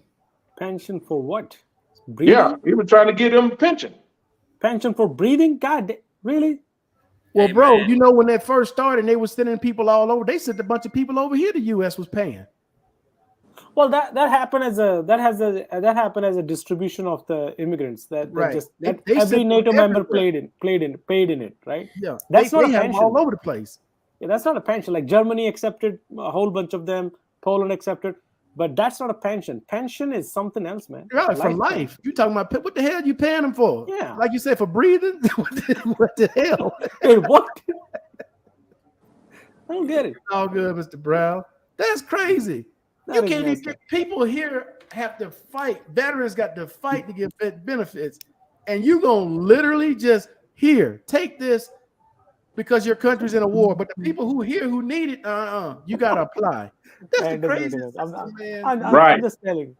I mean, this is getting out of hand. Like they just think of something and that's it. That's even worse though, man. You think about it. You go to war, you fight, you got to come back and apply. Well, somebody could just go right down and get food stamps just like that. Oh yeah. Emergency food stamps, just like that. Cash assistance, just like that. But the veteran, no, you got to fill out this application. And there is a statistics, Markel, there is a statistics on that, is that if you are a veteran, you're looked down upon now. And like if you say something that in a college, hey, I'm a veteran, the young generation now don't look at you with like they look at you sideways. Man, I got kicked out my own program. So what I was saying was, Markel, is if you say that you're a veteran, right, disabled veteran in college or something, the younger population looks at you as sideways, like they think that you've done some wrong. Like, really? I don't get it, man. That's the world we live in. So let's see. Let me tell y'all something. These passport bros are headed to Thailand. Now in big numbers. They say Thailand's getting tired of these folks getting abused. Now changes comes. Oh yeah, all these countries gonna make changes, dude. All I'm gonna say about that, Mr. Wayne, is this. Okay, just because you're doing something or you may have heard about something doesn't mean you need to broadcast. The world does not need to know what you do.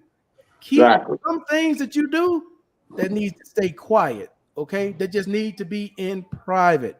But the problem is everybody wants the likes, everybody wants the clicks, everybody wants to get the easy hustle. Okay, this is an easy hustle for those guys. It's a validation, man. Everybody wants like, well, they should treat it just like Will Smith said, keep my white name out your mouth. Facts. But see, man, they have no idea how much they done jacked up Thailand, man. Oh, they go everywhere they go, everywhere they go. All these idiots out there. Who are these guys? Markel, I think a couple of guys or what? You gotta realize people are out there, you don't know what they doing. And you filming all these people, man, that you don't know if that's their wife. You don't know if they're a congressman in some diplomat in some country, and you waving your damn phone around and posting them on your website. Man, I just never liked that stuff, man. And like I say, I've been going to Thailand since 1991. And I'm gonna tell you, they screwing it up, man. I'm gonna tell you, it used to be so crazy out there. So crazy. You know what I mean? But nobody was out there filming and stuff because you couldn't show it to nobody unless they was in the military with you. Hey, I understand that, Blank Slade. That was the Cobra Gold. Yeah, I was on Cobra Gold too. We was in the same battle group, man. Okay, all right. I'm gonna tell you what Wayne is saying. I'm gonna tell you one thing. Everybody getting caught up. They might be filming all of the Walker Street and all that stuff, but what they don't film is that jail. That Thailand jail is no joke. The jail. Hey, they got plenty phones in the jail, not overseas, but in America, they got plenty phones in there. Hey, look. I don't know if you guys remember this about Thailand. Now, Thailand had already made rule changes to keep people from border jumping. Remember this? This wasn't that long ago. There were people who used to go do border runs because their time, you only get so much time in Thailand. I forgot how it goes, how much time it was. It used to be a month. And they would run to Vietnam and then come back, or they would run to the Philippines and come back. Well, Thailand changed that because you got to make a certain amount of money because people were lying, making up fake documents saying, I get 5-10 grand a month. Because in Thailand, they don't want the broke ass in Thailand. I'm going to just tell you straight up. Your ass broke, they don't want you there. How much money do they want? You got to prove that you make a certain amount of money. You got to show them. Yeah, they want to see your ass ain't broke. They don't want no indigents coming here to do what? They can't take care of their own people. They don't want to take care of you. That's true. Yeah, that's good. So they like, we need to see what you actually make. Show us some money. Because you look like you broke coming over there. No, dog. You need to get back on the next flight coming up out of here. And they ain't got no problem putting you on that airplane and getting you up out of there either. But blank slate, everywhere these guys go, it's gonna be the same story. They migrating to Thailand, they're gonna screw that up. Then they're gonna go to the Philippines, they're gonna screw that up. They're gonna find somewhere else to go to screw that up. Everywhere they go, they screw up. But I'm gonna tell you, like I say, Thailand can absorb a lot of wild shit. They really can. It can absorb a lot of wild shit. But when Thailand government gets tired of you, when the king gets tired of you, or you do something stupid like not stand, because you know when you go to the movie theater, they play the national anthem before the movie come on. And they show the king and all that stuff. You got to stand up for that stuff. You be like, nah, I ain't doing all that, man. That fool ain't about nothing. Next thing you know, your next meal gonna be some brothy water and a fish head with eyeballs on it. And they'll feed you that shit for about 2 good years. Yeah, they made a movie By about the time they somebody put in you on that Thailand. airplane, you'll be ready to sit in the middle seat. Comfortable.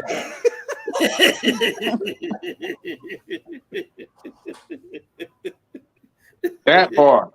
Hey, all I'm saying is, look, man, what people do, what grown people do is their business. My only problem I've ever had with any of this is filming it. It ain't nobody's business what y'all do. Nobody's. But when you start getting strange looks when you walking around somewhere and everybody looking at you thinking, oh, you one of them. Oh, you only here because of this. Like, come on, man. Filming is the problem, Markel. That puts a spot, like brings everybody's eyes on you. That's just correct. And I'm gonna tell you, man, when I first heard Markel talk about that, I didn't really know what he was talking about. I was like, man, he's probably kind of a prude, you know. I still don't know what he's talking about. No, you don't want to know. You don't want to know. Trust It ain't important right now, Warrior. It ain't got nothing to do with you. Because I'm gonna tell you right now, Warrior. When you start looking at some of these videos, you'll be like, oh, now I know exactly what the hell he's talking about. These guys are freaking perverts. And the last thing you want to be out there with your wife and your children on the beach and some bozo filming your wife in a bikini and all that stuff. And it might not be your wife. Damn. And they got people's faces and all that stuff, man. You don't filming know your daughter. Filming your daughter. Damn, man, that's messed Yeah. up. Or either you done told your wife you on a business trip and you out there on the beach in the Bahamas. That's something very important, by the way. Yes. If I tell her, if I tell something else and I find something else. You the thumbnail. You on somebody's thumbnail. Exactly. That's it. I mean, we joking and laughing about it, man, but it's serious. You don't know who these people are. Yeah. And they get down there, dude. Oh, I'm doing this and I'm that clout chasing. It's like, come on, man. What's the point of that? They go to these countries to film and upload it to get likes, right? But there is no underlying issue. No, they ain't the only reason they go in these countries. That's not the only reason they go in these countries. No. But see, and then they get accused of sex tourism, and then they get defensive. But see, you walking around Brazil, and if anybody ever been to the beach of Rio de Janeiro, it's a lot of skin. It is a lot of skin on that beach. And if you filming that, if you videotaping that, you a damn pervert because you only filmed it for one reason. It ain't because of the waves. You know what I mean? Yeah. So there's a lot of sick people that shouldn't even have passports because they're using that passport as a gateway to go and do some stuff that they shouldn't be doing. First of all, then you got the one guy, you got this one cat. He got a hat on, he got thick glasses on, he got shirt. He ain't even dressed for the damn beach. Yeah, and he out there filming everybody else. I say, man, this dude is about the most perverted looking motherfucker I ever seen in my life. Yeah, that's them. That's them sickos right there. We call them chomos. Hey, I told Mike about this earlier. There's a guy. Remember the guy that got stuck in the EO? You know, he just got out of prison 2 years ago for a burglary. He was a co-defendant for burglary and rape. Bam. Now he traveling.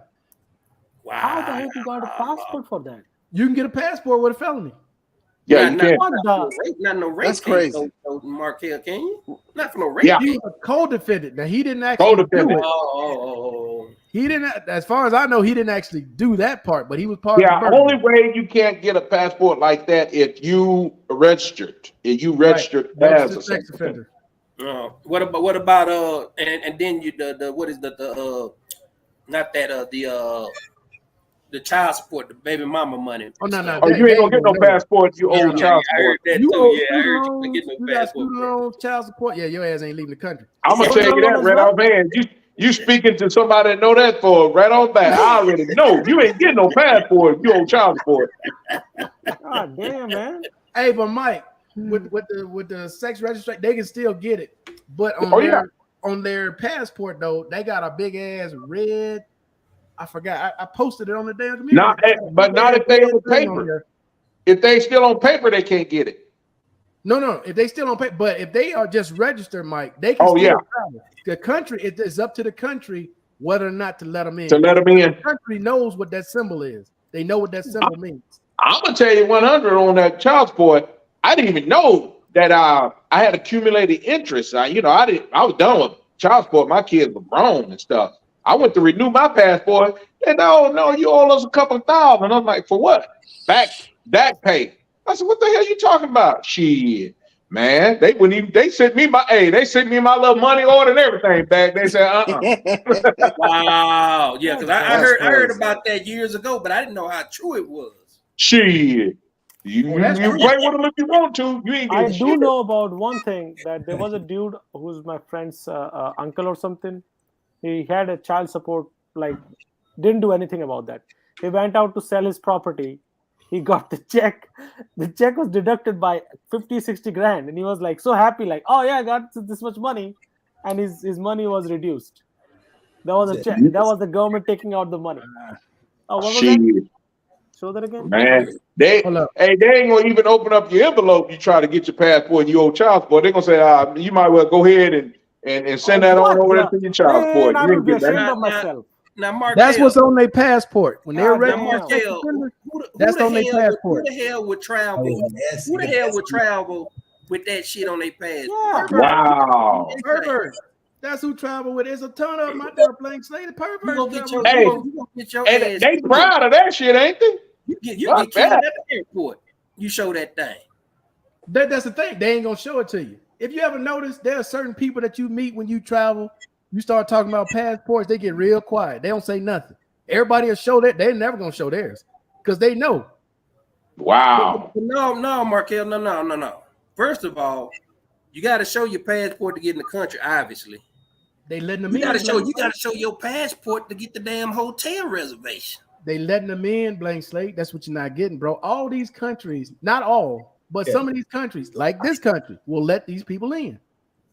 And that S don't stand for Superman. Yeah, that's what I was about to say. S stands for Superman. That rolled right in section over there underneath it. Ain't nothing super about that. Otherwise, I'd be walking around like, hey, this is just I was Navy SEAL. But just think about why they gave me S on it. They let them in. They let them in, bro. Think about this for a second. You go to a hotel or a hostel or something like that, and you show somebody at the counter that they can call anybody. Man, y'all come in and get this food. Yeah, that's dangerous right there. That's real dangerous. What's happening is this, blank slate. I think it's the dollars, US dollars they want. It's the tourism dollars that these guys bring in to spend money. Of course, yeah. They might be poor, but that might be the reason. And I told Mike this earlier, man. And I'm being 100 when I say this. If I'm the mayor or the head of police here in Medellin, I'm doing exactly what they're doing. Nothing. You know why? Because for every one of these fools that come here and get robbed, get drugged, or get killed, there's 1,000 more coming right behind them. So why would I waste manpower trying to figure out who did it? Why would I waste? Because they don't seem to care. If you cared, you wouldn't be coming as often as you're coming. So you obviously don't give a shit. And if you don't give a shit, we don't give a shit. Just keep coming and robbed. Because all you're doing is helping the citizen. Whoever robbed your ass and got all that money, they just like income taxes. They came up. Hey, like I told you, Markel, long as you ain't messing with the doggone locals, you okay. The locals are benefiting from it. The locals are the ones like this robbery that just happened, and they hit this guy for $5,000 US. The police set him up. Two cops with fake uniform, where they weren't police, they had fake uniforms on, set his ass up, got his money. Income tax season. Why you walking around Medellin with 5G? You talking about US dollars? Yes. Yeah. Man. Hell, I probably hit you in your damn head for that. I ain't gonna be able to run away, but I hit your ass. Oh, bro, they got him in the car. Come on out the money. They got 2 Dominican guys like that out there in Parque Aires. Hey, I keep telling y'all, man, here is off the chain. I just laugh now. I don't even look.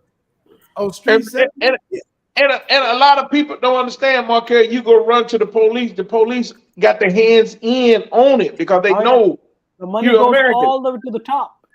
Yeah, because over here in Mexico, it's the same way. Like I said, I had friends that work in the police department. They'll call me, "Hey, Mike, what you doing? I'm at the house. What's up? Hey, let me swing by real quick." They'll come by. "Hey, I got this credit card, man. I just took it from the white guy over here. But what can I do with it?" I said, "Throw it in the fucking garbage," because he didn't call and report that motherfucker. That motherfucker, man. They be on one, man. Like, he's gonna tell me how to take the money out of this shit. Yeah, he come out. I said, "That ain't no ATM card. That's credit." "Oh, so I can't go to the ATM get no money?" I said, "Go there to ATM and try it if you want to. First of all, I know you the police, but it don't matter. You ain't gonna get shit. They done called and cut that, blocked it, and everything." He said, "I know you the police." Crazy, man. My issue with passport bros is they feel they need to insult American women, especially black women, when they explain their reasons for foreign countries. It's getting weird. Okay, so here's what I'll say to this, man. They ain't going because because of black women. They just going for sex. Okay, this is an easy way for them to get sex. Yeah. And the thing that I can't understand is it ain't cheap. They love to say that, well, they paying nothing. Bull crap. You got to pay for a flight. You got to pay for somewhere to stay. You got to eat. You got to get around.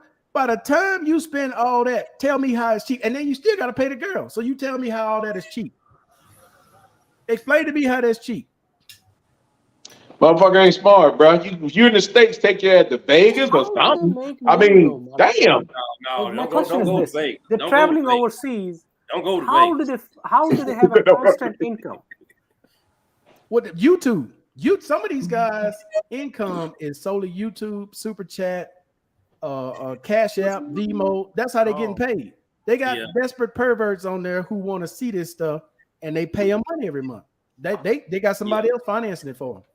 Yeah, I mean, I'm okay with that, but you said, they got who pretty much went viral. They got, the same guy who went to, Sasua or whatever, who went broke or whatever, asked for $100. That guy has been on big platforms, man, exposed on like Phil. They got Phil, a black Phil put him on a video, and some other black, the chick or whatever, biggest. Yeah, I saw. Yeah. So this dude is, so the thing about it, he's YouTube over 2,000 followers or whatever, but like. Yeah, Mark, can you send me that thing about this dude had much was pushing and promoting traveling to the DR with $500 and spending $100 a day or something like that. Yeah, only $500. And this is what happens. He's begging at the airport. Literally, he can go because he missed his flight. He's a doofus. This is fucking flight the night before.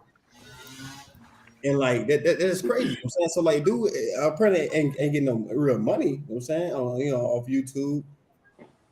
No, he begging to catch a Spirit flight. Spirit flight with 500. Y'all think about how crazy that is. Matter of fact, bro, I won't even go to Tucson from Phoenix if all I got is $500. I ain't leaving no. Bro, this man left the United States, traveled all the way to the Dominican Republic with only $500 for 5 days. Hey, little warrior. With only $500 US. That don't work. Warrior, I need you to hear this now. Yes. I want you to understand. Hey, you know how it is in India. Would you leave the United States if you didn't know anyone in India and travel all the way to India with $500 for 5 days? Oh no, man! Don't do that to yourself. No. This is we are laughing about it, but there are so many things that can go wrong, and all it takes is one thing. Bro, this guy left the United States anywhere and went to the Dominican Republic for 5 days with $500. Nah, man, they don't. I feel sorry for that situation. One bad chow, one damn bad burrito, you shit your drawers. You ain't got no money to buy you no new. So first of all, if this person is more than 18 years old, I feel sorry for that person. 34. No, Yeah, worry. No worry. Something is wrong with that person's mind because you can't do that. Freedom, it's too tight to be on a budget, man. That's That's real tight. That's real tight. That Way too 500. That's stupid. Bro, like I said, I wouldn't even go to Tucson from Phoenix, and that's 100 miles away. Ain't no. I mean, if he said $1,000, I could say you still cutting it, but you can manage. But he said 500. Come on, man. Bro, I drink Gatorade. I drank $500 worth of Gatorade. What the fuck? Bro, think about that now. He said 500 for 5 days. So imagine people coming with $1,200 for 30 days. Man, yeah, come on, yeah, exactly. Okay, yeah. But see, that's why I've been kind of paying real stupid. I've been paying attention to this passport stuff. That dude that did that mess with DR, that's not a passport brother. He's not a passport brother. He don't even qualify. Yeah, there's a lot of guys that's been traveling since the late 60s that are passport brothers. And I vouch for some of these guys. But Mr. Miles, the loudest voices are the perverts. It ain't the one. See, not everybody. There's like two different categories of people we talking about here. Okay. The original people who started traveling, who ain't out there promoting bullshit like they are, putting out all this sexual stuff like these guys are. Right. Those are the guys who are just out there living life, who are out there traveling the world, or they may be living in one location, going somewhere else. These other guys who just started this in the last 3-4 years, these are all the perverts. These are all the people that's trying to take over and say they the passport guys or whatever the hell they call themselves. When all they doing is promoting sex tourism everywhere they go. That's the only thing they're doing. I agree. I agree. But I had to push back on MT on something that she said, because there's a lot of our women in our culture that's voicing their opinion, and they're getting what they deserve. A lot of brothers that are making money for these companies that are working remote, that are now traveling, because they're basically they're bandwagoning what the passport brothers have been talking about for years, and so now they're doing it, but a lot of people that they were running from. When I say running, these brothers that are passport brothers that are just now getting their passports, that have a annual income or monthly income that's coming in that has nothing to do with YouTube or social media altogether. They are speaking up and saying a lot of women in our culture don't even want to be with a man. Yeah. So that's why I got to push back a little on what MT is saying. But I'm sorry, I live in our culture. Yeah. And I hear it daily, even within my family, from my own family members, to include my own sister. So I watched Markel. I clicked on some dude's name, Samuel. That's his name. Kevin Samuel. Yes, I clicked on his video, and it's a rabbit hole. I went directly in there, and then the next thing you know, you click on a different video. You click on a different video. You click on a different video.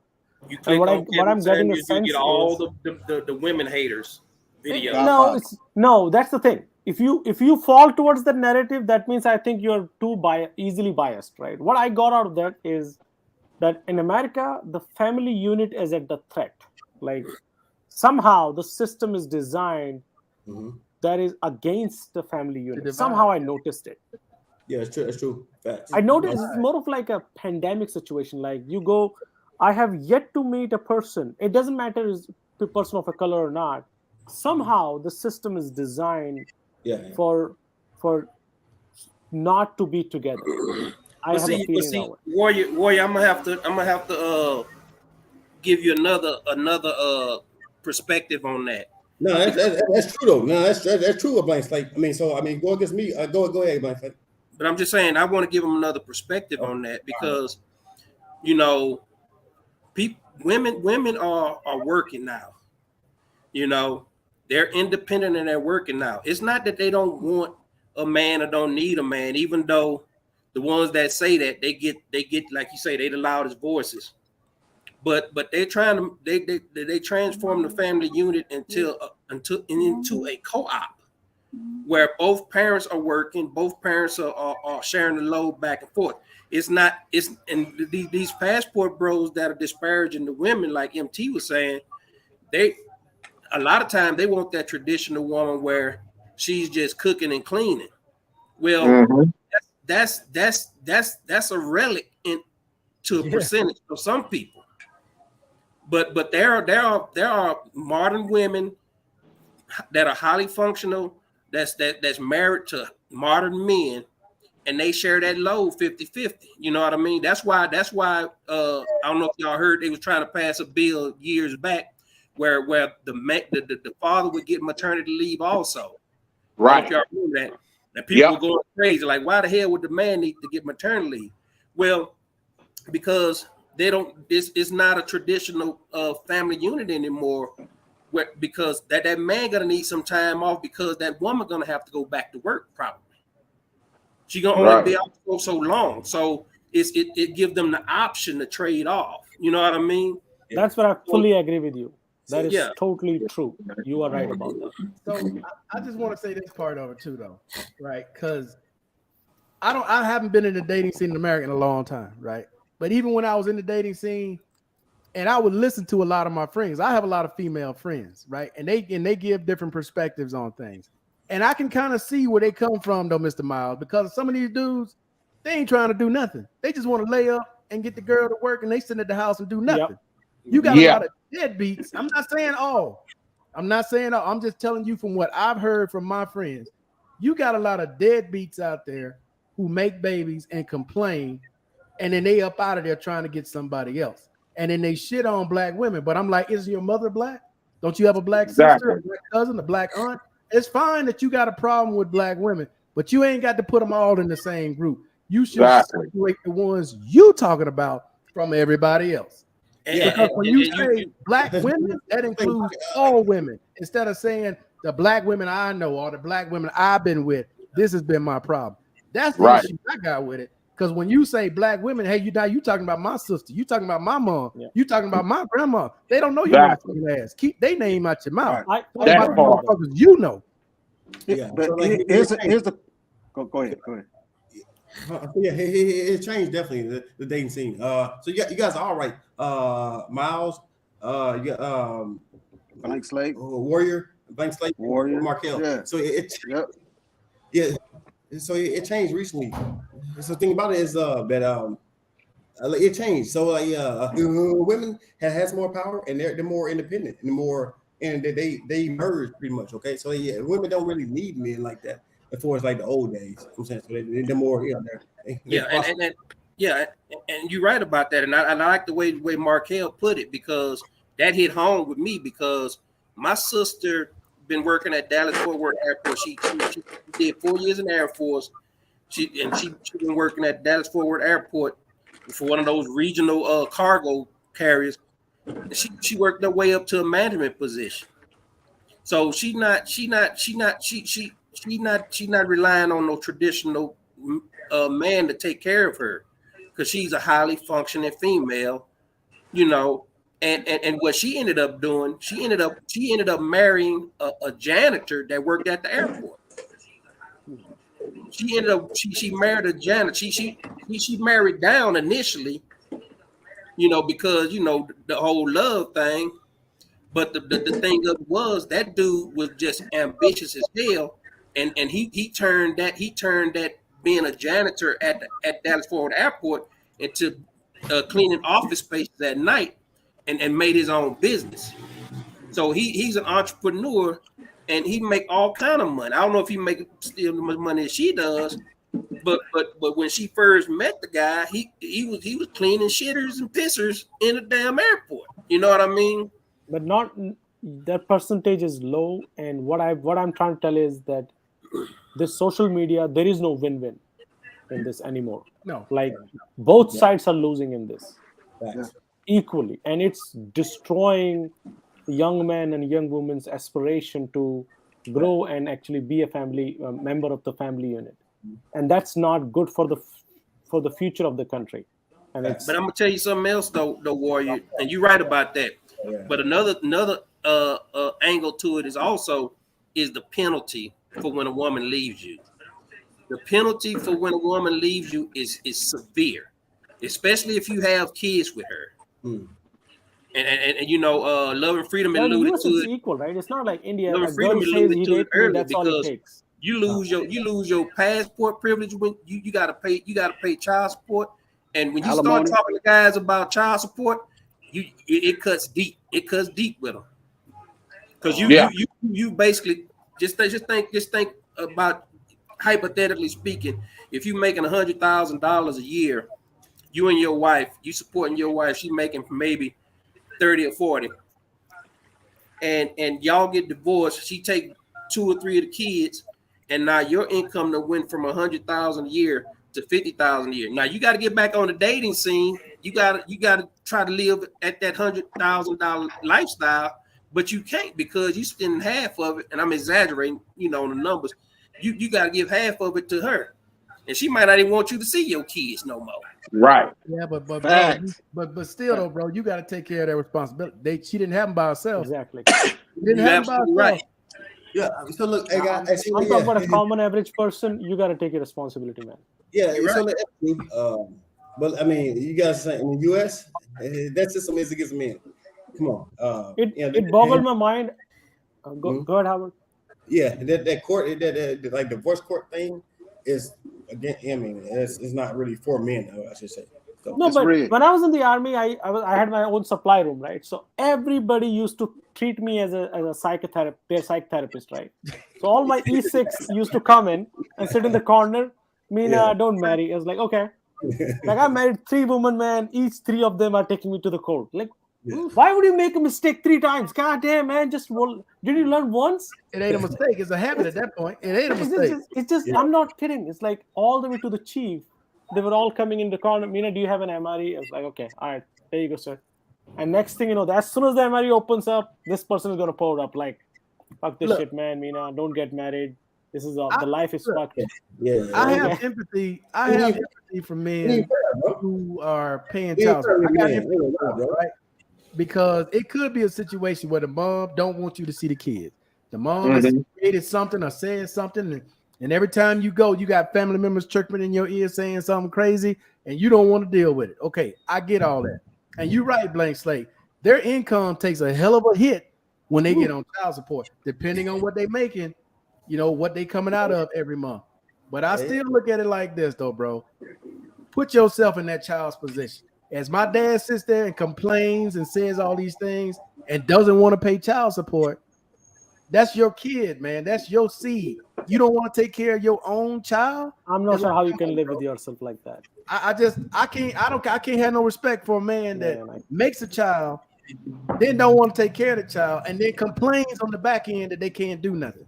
But also, Markel, I don't like the fact a lot of them, you know, there's a lot of professional parents out there that get divorced or separate or whatever, and they can come to a mutual agreement, and the guy is willing, as well as the lady is willing to say, okay, this is what I'll give you every month to support the kid or whatever, but she still runs to the government and put child support on, get them in the system, which you don't have to get. If you guys are mature enough to get along and get an agreement, why run to the man to get the man in your business when y'all can make an agreement without child support?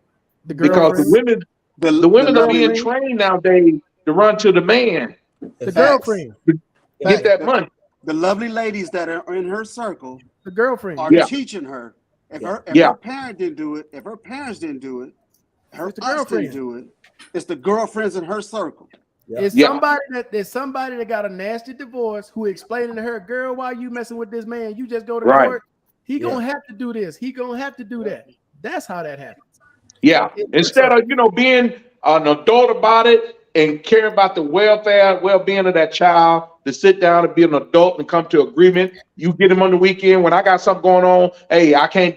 Can you get him for the weekend? I got this. Okay, that's fine. You know, being an adult about the responsibility of the child. You don't have to get the government involved in your business. That's the problem I have, that they don't need to continue to put the man in their business dictating how they run their life with their child. That's the problem.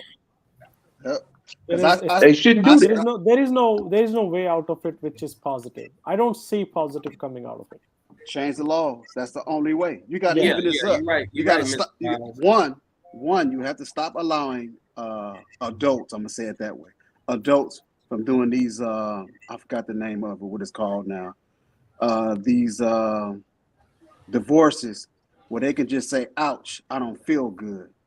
Right. Go get a divorce. It's a term for it. It's a legal term for it. Really? I can't An recall it annulment? right now. You talking about an annulment? Not annulment. Not the 1 year or less thing, or 12 months or less thing. Not the annulment. But there's another legal term that they're using now that they updated back in the, I believe it's the early 70s. They not but they not like equally yoked, but they call it like something like shit. I know what you're talking about too, Mr. Miles. I know exactly what you're talking about. Because before that, you couldn't just simply go down and get a divorce. We were practically like the Philippines. Once you got married, that was it. I mean, there had to be some high level circumstances for you to get to be able to go to the system and get a divorce. India, you can't. What they reconcile differences or something like that. There we go. The judge will look at you like, are you shitting me? Is this a park or something? You're just showing up here like, oh, sir, judge, I don't want to be with this person. Why the fuck would you get right? It's like I no longer like his attitude. I want something different. Let me go and you know what the judge in India will say? But see, I no longer like our streets. Go and clean them. Yeah, I see what y'all saying. I see what y'all saying, but I don't want a judge that don't know me from Adam to tell me, no, you go back and sleep with her too. Right. Now, I think I agree with Mr. Miles. You need to change the laws, but I would change the laws to this. If you want to get divorced, that's fine, but you got to show me 5 years of separation. So if you leave your husband, you leave your wife, you separate for 5 years, and y'all ain't figured it out by then you can apply for divorce. I ain't forced you to live together. I ain't forced you to pay child support. That 5 years though, if your bitch ass stay gone.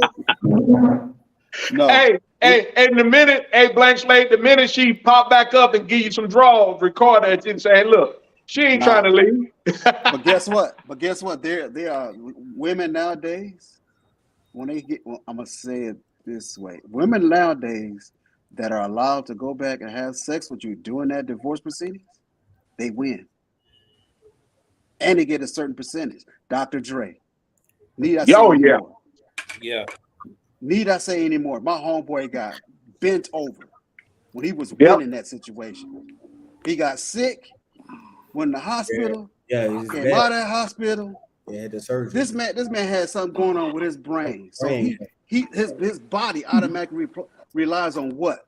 The last person he remembered. He's his wife. That was divorcing him. Who was a lawyer? Who knew the rules? T-Mix, is that a cat or a dog? It's a dog. That's a dog? Oh, okay. Yeah. Okay, she likes y'all's voice. Y'all relaxing. She's up here trying to get in. She's very smart. Oh, her face was so small, I thought it was a cat. Yeah, if a Vietnam vet's getting murdered, could the VA help solve the case? This is a cold case from '89. That I don't know. I'm not sure how VA can play a role in it, other than I don't know about that. VA got no role to play in that. Right. No, that's got to be.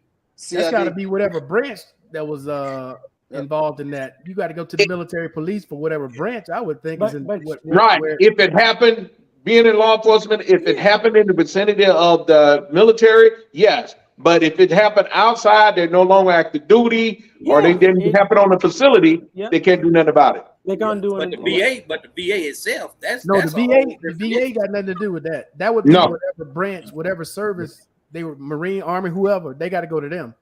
Yeah, you got to go to them. CID would not waste their energy on that. Yeah. Wow. Yeah, that's what I figured. But somebody had it's somebody very close to me that it happened to, and I was trying to get some information, and I had asked somebody to proofread my letters, right? And my letter to the detectives, up in Worcester in Massachusetts, and one of the individuals had mentioned something about, being that he was a veteran, that maybe somehow, somewhere at the VA or somebody that does do cold cases Mhm. might be able to help me get this case solved. And even though they know, they have an idea who it was, they said it was uh a Dominican named Flaco. And Well, that so could be. I know that's what T-Mix, I'm saying, there right? is okay. So I do want to put this information right.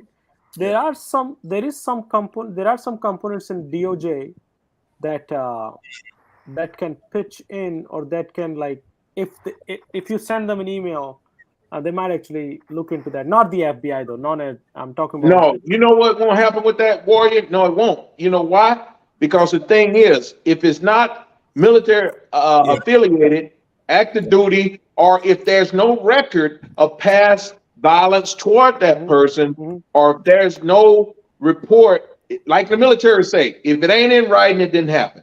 If Yes. nothing have been escalated to that point, they're not going to go back and exhaust their resources to look into something Yeah, that's because there are not military related. so Yeah. much So, work pending already on existing cases. I don't think any agency will pick that up. yeah.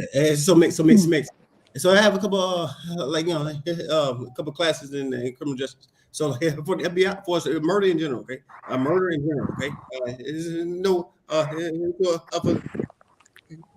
limitation in murder. Okay, so murder can go like 40 years, and a person can be convicted of murder like in 40 years. So, and I'm saying that, like, the feds always can go back in any time, 50 years, 60 years, and convict a person of murder. So the Fed, like the FBI in general, it's only, I think, only people that can really get into the case. And okay, Yeah, you right. You right, Howard. There's no statute of limitations, but you got to Murder, realize no. only uh, 50% of the murder cases get solved. but I mean, I'm They saying, got so much cases ahead right now with so much going on. They're not going to exhaust their resources, first of all, because that cocaine 89, you know how many cases right now dealing with so far back. They're not going to open up unless it has something to direct it reflect varies. of the military.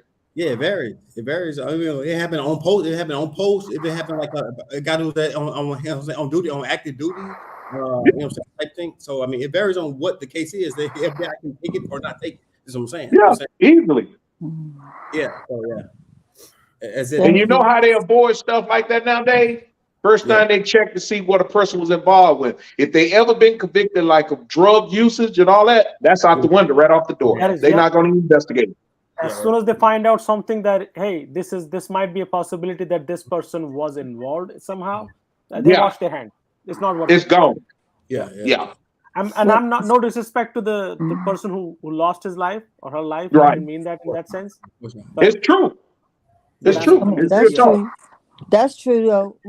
My What y'all just and for an said? example, not just military teammates. Like for example, a couple years ago, my stepson, they found him dead in Yuma.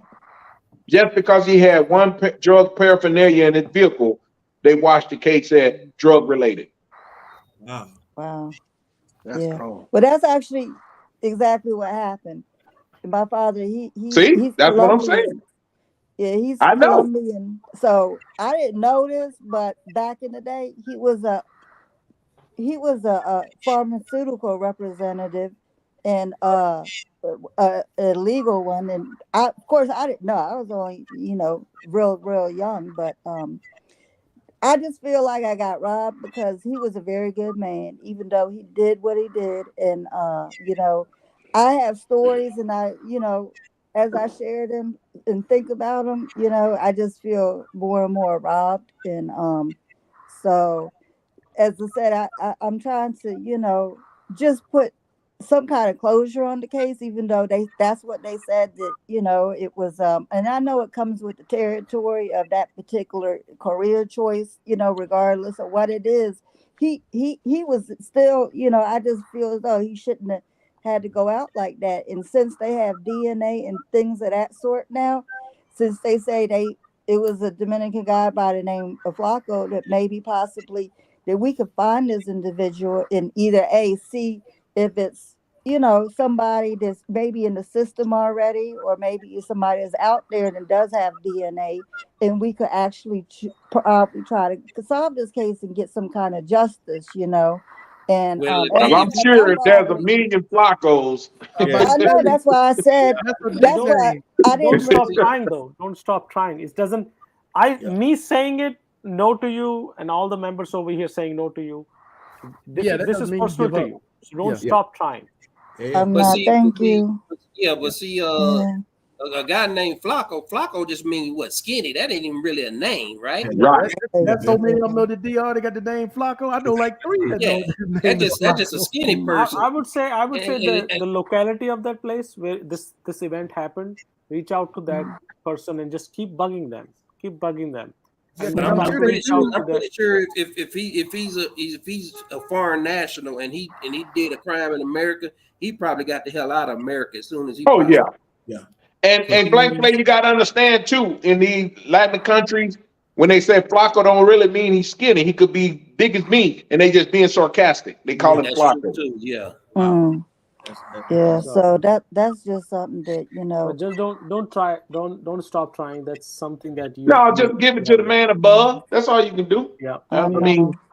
Yeah, that's true. But see, you know how they have those shows called like Cold Case, and I'm thinking in my mind, at the end of the day, I would love to see somebody, get justice. As I said, he might have did that, but he was a good father. He stopped and saw me in VA every month. He went down to Florida from Worcester, Massachusetts every month, and he wouldn't see me on the way back up. And now, after he passed away, we know why, because that's what they found in his residence: a triple beam scale, money, and drugs. Oh yeah, that's what I'm saying. If anything, any slight little wrong turn, they're gonna wash their hand with it. Anything. So that's the letter that I have prepared. I had got a few close friends to read it and proofread it and give me any suggestions. So that's what one of the people did. They said something about that, as having a letter. He was a Vietnam veteran. He left no man behind. I say he was very he was loved by everybody. He was very fair. He was very generous, and he was very humble, and he did a lot of stuff for me. This person said that my dad lived with us, and my dad didn't even do all that. He actually took me physically to Harvard on the campus and had me, because he wanted me to go to Harvard. I ended up going into the Air Force, so I didn't want to go to school anymore. But this is some of the stuff that he told me, like at a red light, always look at your rear view mirror, because, he got slammed in, but he alleviated a accident because he had the brakes on and was bracing himself. Little things like that to all the way over here, things I have stories. So that's just something that, in my heart, as I grow older, and the more I just feel robbed, So and I tell you something else though, T Mix. It might be a situation where that man just turned himself in. When I used to be a boot camp instructor, it was a kid. He was halfway through boot camp, and he couldn't bear that weight, and then he just came and he told the chaplain at boot camp that him and his uncle went back when he was 16 years old had killed the man. They got away with it scot-free. And he said, he couldn't hold that on his heart. But for those few years that he did do it, nobody would have known. He got into the military, so he passed whatever background check they did. And he said when he was 16 years old, him and his uncle killed the guy, and he confessed to murder. And I don't know what happened to him after that. So that happens too, because when you take a innocent life, it stains your heart. Oh yeah. Any life lost is not an easy thing. Any life lost, man. So this is what happened, right? They actually have a movie out, called Cocaine Cowboys, and he was actually in that movie. He was in the footage of part of it. He told me he was in another movie, but he never showed me in that movie because he didn't want to say, "Hey, I'm in this movie," and let me know. So basically, it's a lot of stuff that went on back in the 80s. And as I said, this happened in 89. So, I was just hoping that this individual has, just like you said, blank slate, felt a little guilty and somehow somebody is paying somewhere, I mean, he might be gone. He might got murked too, so. Yeah. I was just going to say that. She makes karma's a bitch. So maybe, he's laying the dick somewhere. You know what I mean? Yeah. Or he couldn't deal with himself. He probably went ahead and offed himself, deleted himself. Ain't no telling. Yeah. And then, of course, I said, the story you had earlier, Markel, about the police, going to rob people.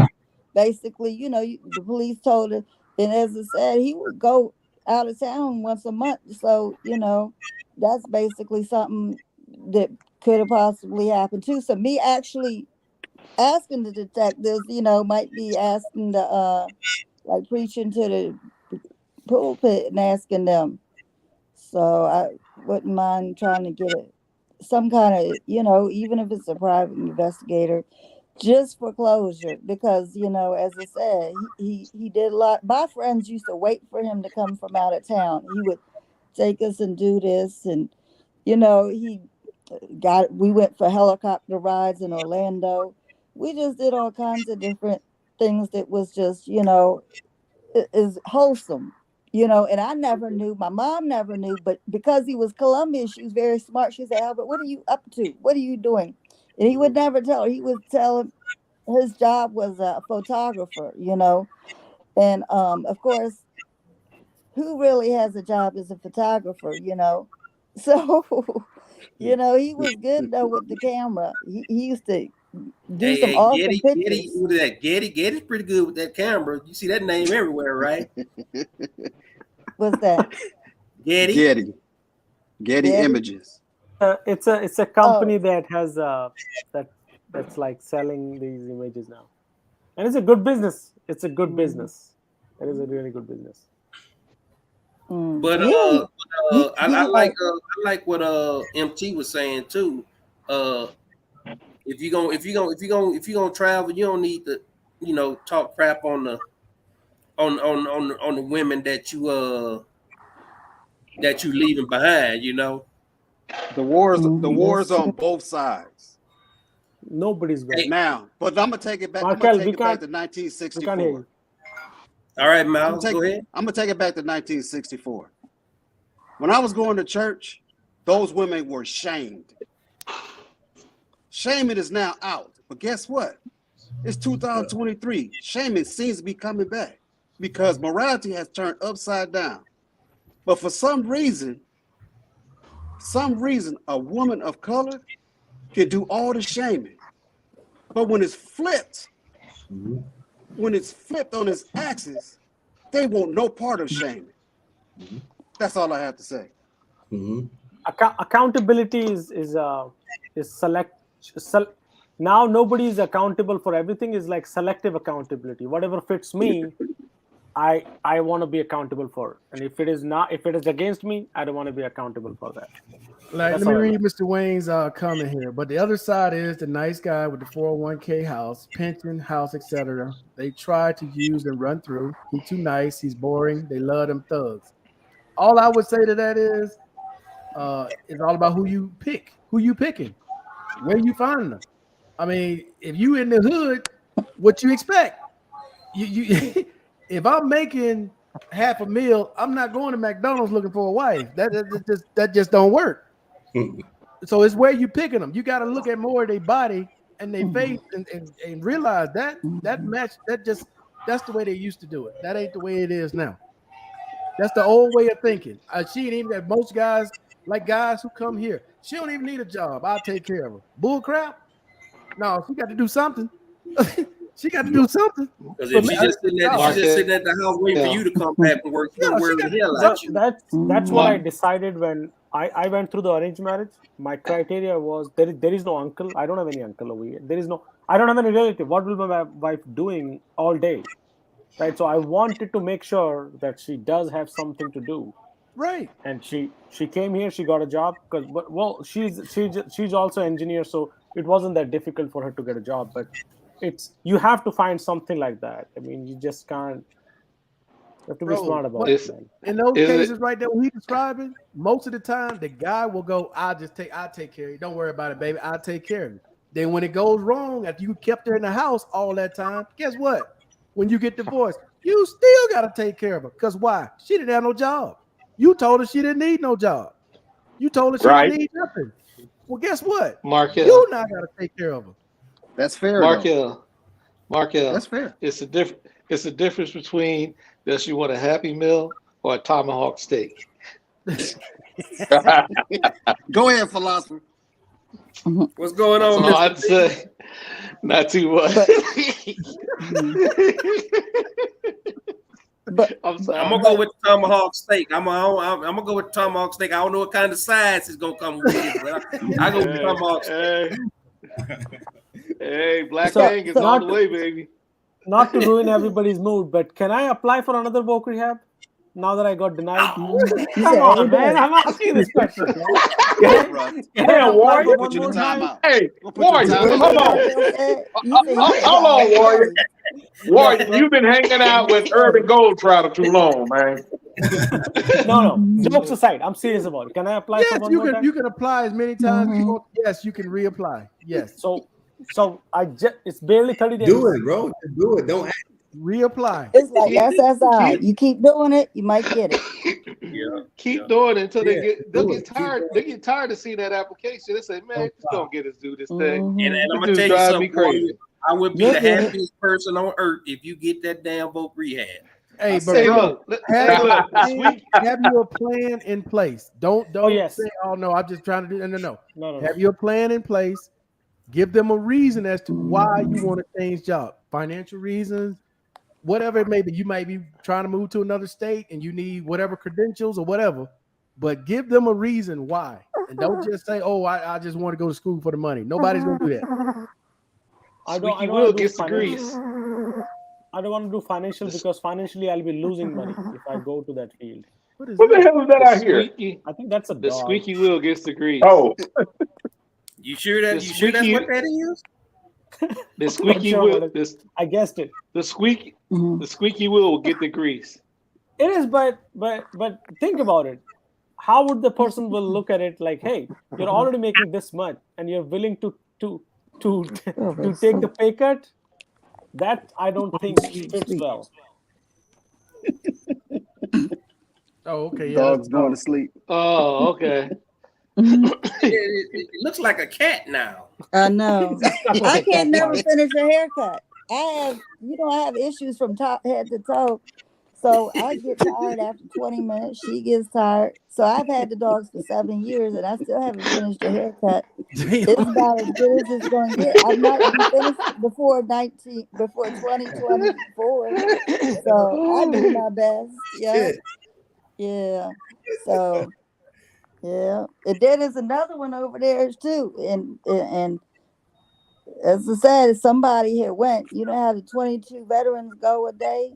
Well, that's what happened to their papa. Their papa, he went the wrong way on the James River Bridge. Wow. You know, he had a lot of issues. Hear that.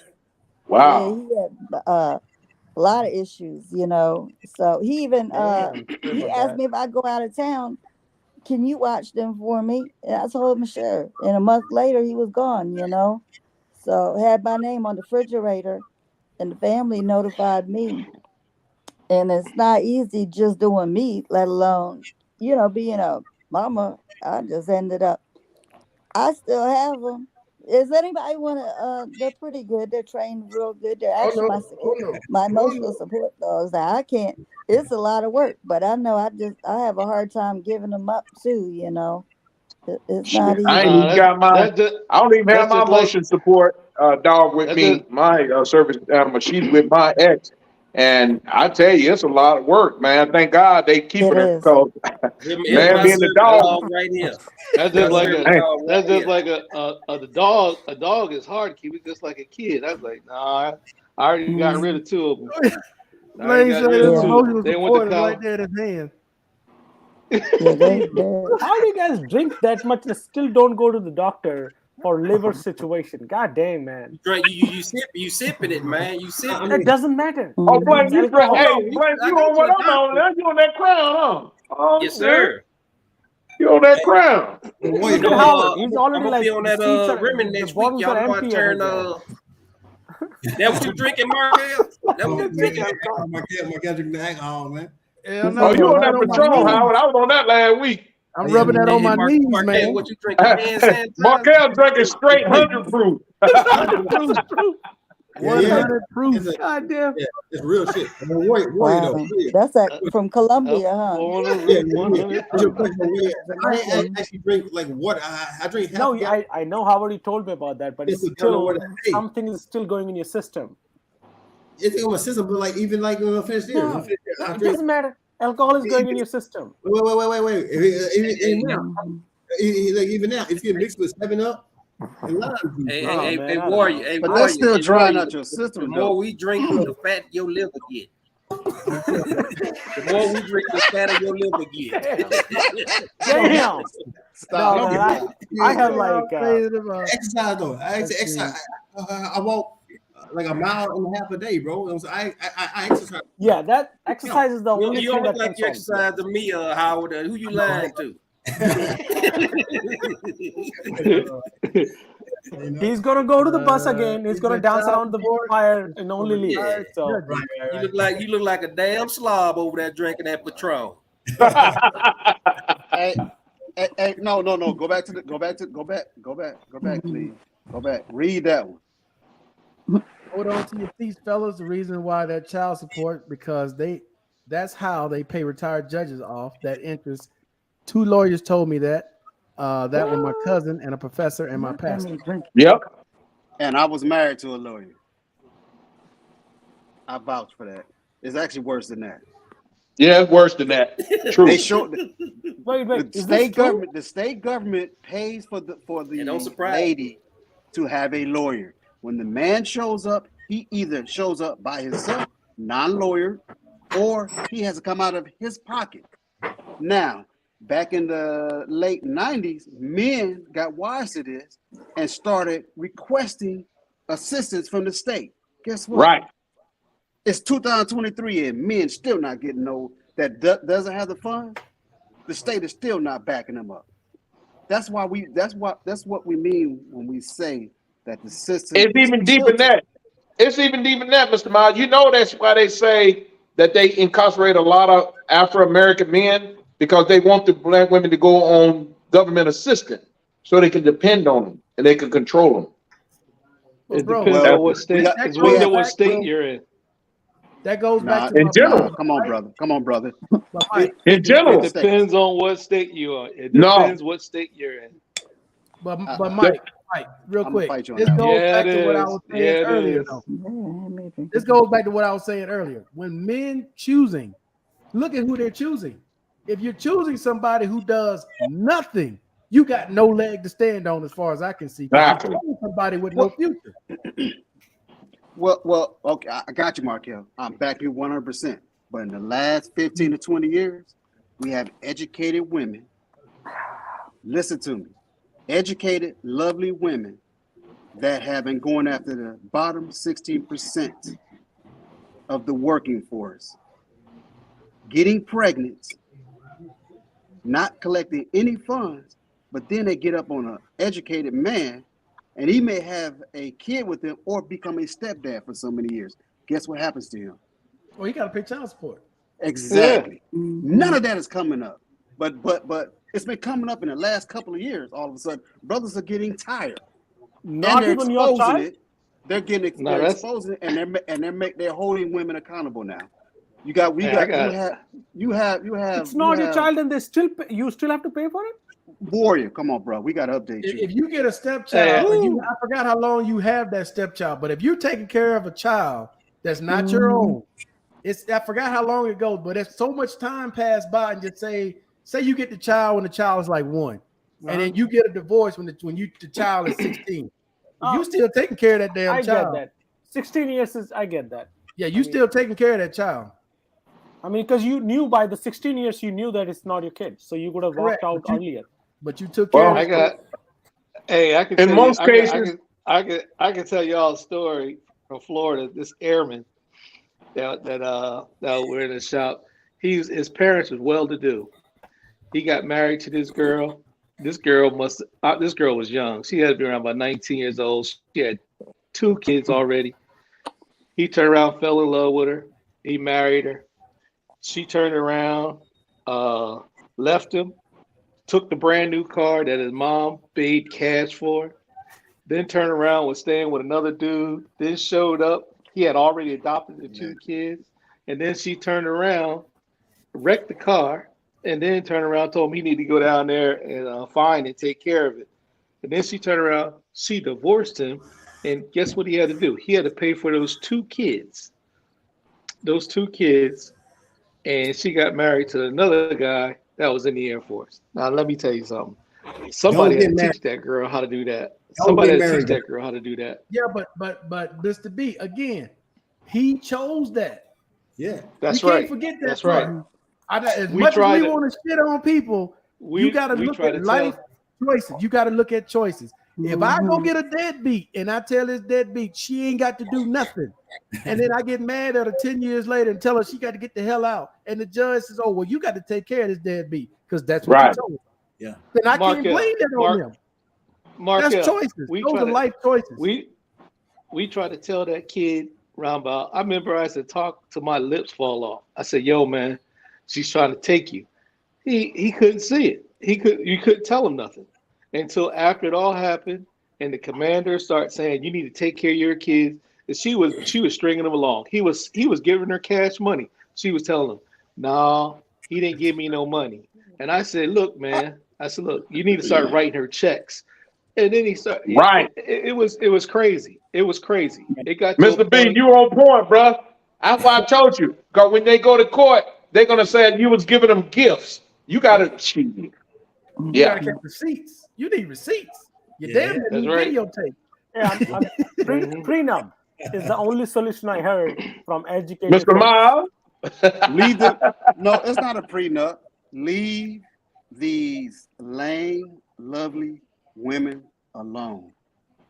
30 again. They are going after the 16%. Yep. These women are going after the 16% of the bottom of the barrel. You have 56.7% of men in the middle class that are making upwards of $100,000, back down to $45,000 that are single. Hey, but then again, it goes the other way. I seen the other way around. I seen some players out there playing too now, man. I know some partners be running a hustle. I'm gonna tell you right now. Pregnant? No, I'm just saying the other way around. No, I'm just saying playing the game. I'm just saying basically is this. Either if you don't know how to play the game, don't even get out there. Because what I'm saying is you're in the wrong place looking for the wrong person. Now, if you go to a certain area, now if you look into the wrong areas, if you pick, that's how it is. Where are you going? Yeah. Where are you going to find that mate? Now, if you go out and you go to these certain areas and you find a mate in a particular situation, then that's what's going to happen. But if you find them in different situations, it's not going to happen. It's just that you have to be realistic with yourself. That's all I'm just saying. Right, I'm talking about realistic common sense right now. Okay, listen to me closely. A lot of men with common sense are looking for traditional women. Here's the sad part. Women, once upon a time, when I was growing up, coveted being a virgin. Let that sink in for a minute. Now, I understand there was a quote down there at the bottom that came across the screen, but I'm going to say it again. Women used to covet being a virgin. Did men? A modern woman is the opposite of a traditional woman. How many men on this panel wants to take on a woman that has been ran through? No, but I'm gonna ask you Crickets. a question of this. Crickets. Now listen to this. I'm gonna ask you a question. See? Okay. How many men been running around and been through? Come on now. You gotta look at it both ways, bro. Me? What does that have to do? What does that have to do? That's got a lot to do with it. That's got a lot to do with it. If you a road warrior, if you a road warrior, hey, look, I'm gonna say it like this. I'm gonna say it like this, Mr. B. I'm gonna say it like this, Mr. B. I second the motion. I'm gonna say it like this, Mr. B. It's two different things. This is why the good men. Two different things. This is why the good men, Mr. B, that are in that 50%, 56.7 percentile, data analysis. And matter of fact, not the state of New York, there's a university in the state of New York just completed another data analysis to update these numbers that I'm talking about right now. But the good men, you know what the good men are doing? The good men are, number one, staying celibate, which is sad. They're not looking for these women, these 80 percentile women that are out there not getting pregnant. That's the sad part. That's what's going on with our men. When I say our men, I'm talking about my son's generation and younger. Yeah, that's a whole different. That's the sad part, and we're not getting married at a younger age. No. Okay, let me address this with Mr. Wayne real quick. It says, I know a lot of women with good careers, their own homes, etc. They taking care of these thugs now, Markel. I had a woman say, I can't control a man with his own. But again, those are choices. So yeah, if you are up here and you choose to get somebody below you, that's no different than these people traveling to these countries looking for a girl in the barrio because they can control it. As long as they got money, they can control the situation. I ain't trying to get nobody like that, dude. I don't want nobody who can't think for themselves, who's just gonna, if I bend over, they right there. No. Those are personal choices, man. I can't agree with any of this, man, because they're choosing to do that. Now, when the shoe goes on the other foot and the guy gets divorced, and now the judge says, well, okay, well, now you got to take care of him. Now they crying. Don't be crying. This is what you chose. Right. Everybody has a choice. Don't give me this, man, about, what a woman did. No, motherfucker, you got her pregnant. Shit, accept that. Hey, especially, Markel, especially if you military mind frame and you don't like a challenge, something wrong with you. Yeah. Hey, look. All I have to say. I feel it on my floor, in my office aisle. I have like at least 5 or 6 African American ladies, right? They all are single mothers. It boggles my mind. It's like, are you kidding me? Like, all of them are cybersecurity experts, IT specialists. They're making decent money, and they all are single mothers. I don't get it. Like, that's our culture, warrior. Yeah, that's our culture, bro. Unfortunately, in the U.S. Sadly, but true. No, hold on. Let me see. You got to know that this is not a judgment, though. I'm not saying anything wrong about anybody. I'm just saying. No, but I'm just saying is you got to understand the history. I'm gonna go back to the roots. You got to understand the history, the reason where we started, and why we're here. And once you do that, then you'll understand what's going on. We're not at the black men and the black family didn't end up here all like, well, we wanted to do this. No, it didn't start there. Because when I was younger, my mom used to tell me and talk to me about how things were back then. See, it's all about economics, and everybody don't understand that. When they came out with, remember they first started welfare. It's supposed to help you get back on your feet. But what they did was they wrote into the law. They said, oh, that male can't stay inside the house. The house was a strong union, but what happened was they took the jobs out of the black communities, and these were well-to-do, middle-class people working. They had sections of Philly had brownstones. And I'm gonna tell you what it's all about. It's gentrification. You got to understand. Right. Look at Black Wall Street. They burned down Black Wall Street. There's many Black Wall Streets in the United States. They burned it down, but you don't know about it because nobody's going to tell you the history. You have to open up a book and read, because I'm telling you, it hasn't always been this way. It's the reason why we are where we are. All you have to do is go to the neighborhoods. You'll see liquor stores, pawn shops, corner stores, and you can't buy. You don't have many grocery stores. It's there by design to keep you where you are, and then the thing is, because black men are so strong, we claw our way out, and we're still moving on. But what I'm just saying is, you got to understand the history why we are where we are. Well put, Mr. That B. is correct. Yep, that is totally That's excellent. That's excellent. I give you an A+. That's excellent. I give you A++. Stop making dumbass choices. Just because you got a good big butt, that doesn't mean anything. Now, Markel, you're absolutely right about that. It all comes down to choices. But then, like what Mr. B was saying, this whole thing that was happening about single mothers and stuff like that, it didn't start until the late 60s. This is systemic in the culture. So I have to disagree with Mr. Cooper a little bit on that.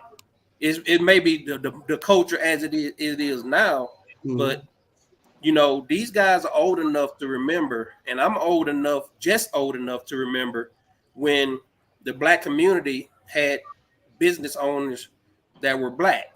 Okay. But when those jobs went away, you know, the jobs didn't get passed down, whether it's gentrification or whatever ailment that brought this about. Okay. And then when you have the welfare system did affect a small portion. Okay.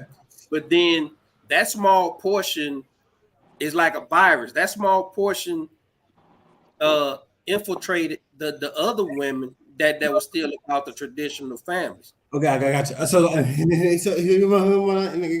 debunk. So he said my name. Debunk. Okay. The thing about now, just probably different than the past time and your generation or whatever. It's more promoted now. Okay, it's more. It is. Okay, exactly. So it's more easily accessible for women to do that now. And for its past time and any time, it's the same thing. You know, Matt was saying. Okay. Yeah. So, but it's both more accessible, promoted, and it's very easy, to get away with it now. But see that, and that's why. But see, Mr. B Mr. B just put the ligaments that connect those two generations, and why one is so different from the other. Now you're right. According to your generation, it is the culture, it's the norm. Yeah. But what Mr. B was saying is that, okay, how do we get from here to there? Mm-hmm.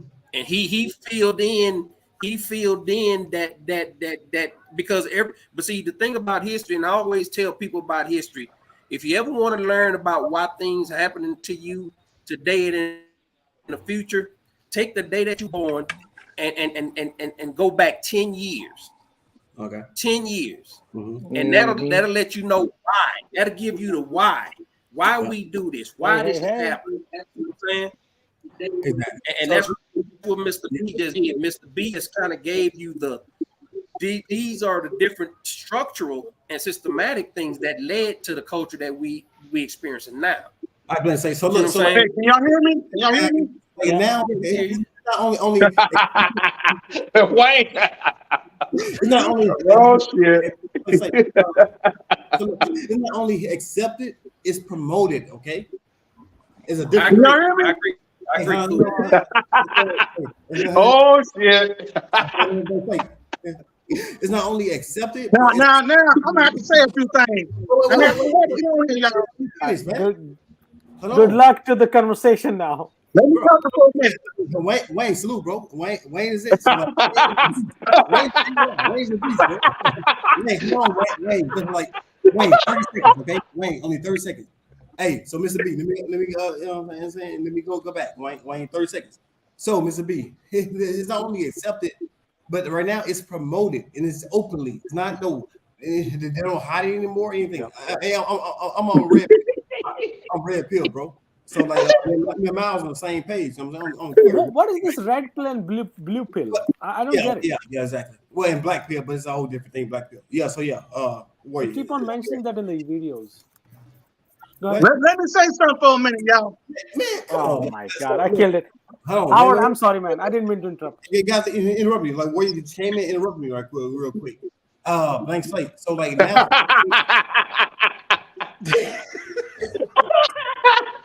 Bro, what the? Blank slate. So like, it's not only it's promoted. So it's very hard for a guy, different young guy. Okay, guys in the 20s. It's known guys in the 20s to 30s right now. Okay, 2023. If a person is a guy, if a young guy is in the 20s to 30s, he has like pretty much no chance. It's very hard for him, even if he's a millionaire, to have a long lasting relationship or marriage. You know what I'm saying? That's a real marriage in genuine society because of the just what's going on right now. And this is fact. But see, Howard, that's why you need guys like Mr. Miles and Mr. B around to school these cats and let them know, hey, this is what it used to be. Yeah. And this is why it was effective. Mm-hmm. You know what I mean? Mm-hmm. But Howard, you're right about that. A young man nowadays, I see that it's a broken state, man. Bro, it is promoted for females to do whatever they want. It's sad. Y'all let my brother Wayne speak. He on that oil. Let him speak. Baby, Wayne, my mic is on. Go. Can y'all hear me? Yeah, we can hear you. Yeah. Can y'all hear me? Loud and clear. Okay. I'm gonna say this. Mr. B, and Blank Slate, and Mr. Miles, all you guys are right. Now, my guy Marquez, I agree with you with everything, but not this all the way. Okay? I was born in 69. Okay? And when I came up, there was a different mentality, like Plain Slate, some of these older cats said. I'm going to be 54 years old. Damn. So black men back then were different back then. Okay? There was no hip hop culture back then. Oh, come on. There was none of all these old crazy. Come on, like Plain Slate said, didn't get welfare. Welfare, the black people be in the house and all this. I'm gonna say this. I had my first only child at 43 and a half. Okay? Her mom made damn good money. Okay? The issue was that I didn't want to be with her. So I didn't want to be with her, Markel. She said, well, I'm going to punish you. I'm going to punish you. If you don't be with me, I'm going to put you to that transport system. I'm going to make it very hard for you to see your damn child. The whole 9 yards. Okay? I had to hire a lawyer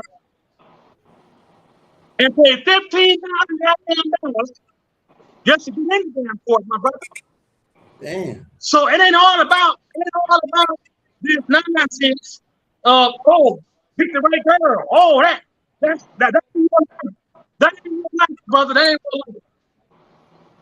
A lot of this shit is about control, okay? The system has created a system where, especially with the black culture, where the black woman can control the black man by using the system against us. Mm-hmm. Now, I put myself on child support. Damn. She didn't have to. Because you know why? I knew this shit was coming, okay? Yeah. I knew it was coming. I am from the old thing. Mm-hmm. No, but you gotta look. You're gonna have to look. Hold on. Time out. Hold on, Mr. B. Let me finish, man. Give me a full-page dissertation. Let me finish real quick. man. Let me finish. Okay. So now we go back to this new culture with this modern day woman and all this. Like I was saying, I know a lot of black people intelligent, And they scared of a black man like me. You know why? Mm-hmm. Because I will tell them, yeah, you educated. Yeah, you got your own house, your own car, your own money. But you know what? You ain't running Wayne. Yeah. You ain't running me. So the culture has changed. Well, a lot of these black women are intimidated by men like me and you. Yeah. Who have their own. So they're going to get this dog out here to take care of me. I'm had women call me at 3 in the morning. Could you come get this man off my ass? You can't see. Yeah. Wait a minute, hold up. So hold I up. agree I got with When Mr. Miles said, I agree with Mr. Now let me put it no, to you this hold way. on. Let me end it, bro. Let him roll, Mr. B. Let him roll. All right. Let me end. Now we have this thing to where they're saying that we all equal. We all equal. No, we're not all equal. We are men and there's women. That's the problem. I'm gonna leave it there. But what I'm saying is this. I got a son and I got a daughter. Now let me put it to you this way. What you're talking about? I'm talking about economics. When you have economics and all of a sudden you ain't got no control, because I'm gonna tell you right now, most black people don't have control. Who controls this country? We don't control nothing. We don't control nothing. That's why we are struggling. That's why we are struggling. And what I'm just saying is we don't have a position of power. And see, that's why it's so important when I say you have to vote the lower levels and all these other small officials. We have to become involved in all this stuff. Do you know back in 1923, somewhere around that time, we had or in the 1900s, we had 2 black senators and 7 black congressmen to start off. And then they turned around and said, oh, we can't have that. And then all of a sudden for another 30 or 40 years, we didn't have no black congressmen and no black senators and then things start to change again. And when we start to fight back, we clawed our ways back. But what I'm trying to tell you is the system is not set up for us. The laws were never written for us. So what I'm just saying to you is you have to read history and find out you're 100% why right. Nobody disagreeing with you about that. You 100% right. But what I'm just saying, but the child support, but what I'm saying is what they're saying is this. When I do something, right, I chose to do it. If you chose to go out there and sleep with that woman, that's your choice. You did that. Nobody else did that. You did that. And you can't say, oh, I did it because of this. Nobody. No, you got to realize. No, you got to realize you chose to do that. You chose that. It was your choice, not my choice, not Markel's choice, nobody else's choice. You made that decision, just like I made my decision. You have to live by your mistakes. But there's no mistakes, but God don't make no mistakes. But when that child comes in, never. That is. It has nothing to do with the child. A lot of times, nothing to do with the child.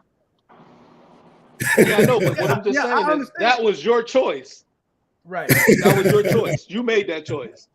Nobody here made that choice for you. Like I said, it had nothing to do with the child. You got men paying good child support, and they're still catching hell. Nothing to do with the child. We got all that. Take 2 to tangle. Yeah, it takes 2 to tangle. Hey, your pull-out game was weak. It's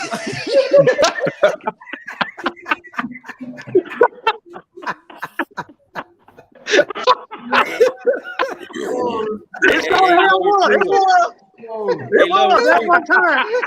Everybody pull-out game is weak. That's why 8 billion people on Earth. But look, Go ahead, Mr. Mr. B, I'm gonna throw an alibi in there, okay? And I want you to take it easy on me. Since 1973, since we want to talk about the votes, since 1973 to 2021, over 1 million people of color have been deleted. in those institutions. That's 1 million votes. Mm-hmm. Yeah, I understand. I understand that. That's my point. Is this: the system was never set up for us. The laws were never written for us because, like, and now we got a Planned Parenthood. Please, sir. Please, sir. Please, sir. You asked me to respect you to talk. Please, come on, man. But what I'm just saying is this: what you're saying is from 1973 up to now, that many votes. It's because Planned the laws is a new way to kill black babies. Somebody put Planned Parenthood in black babies. Stop it, loving freedom. Stop it, loving freedom.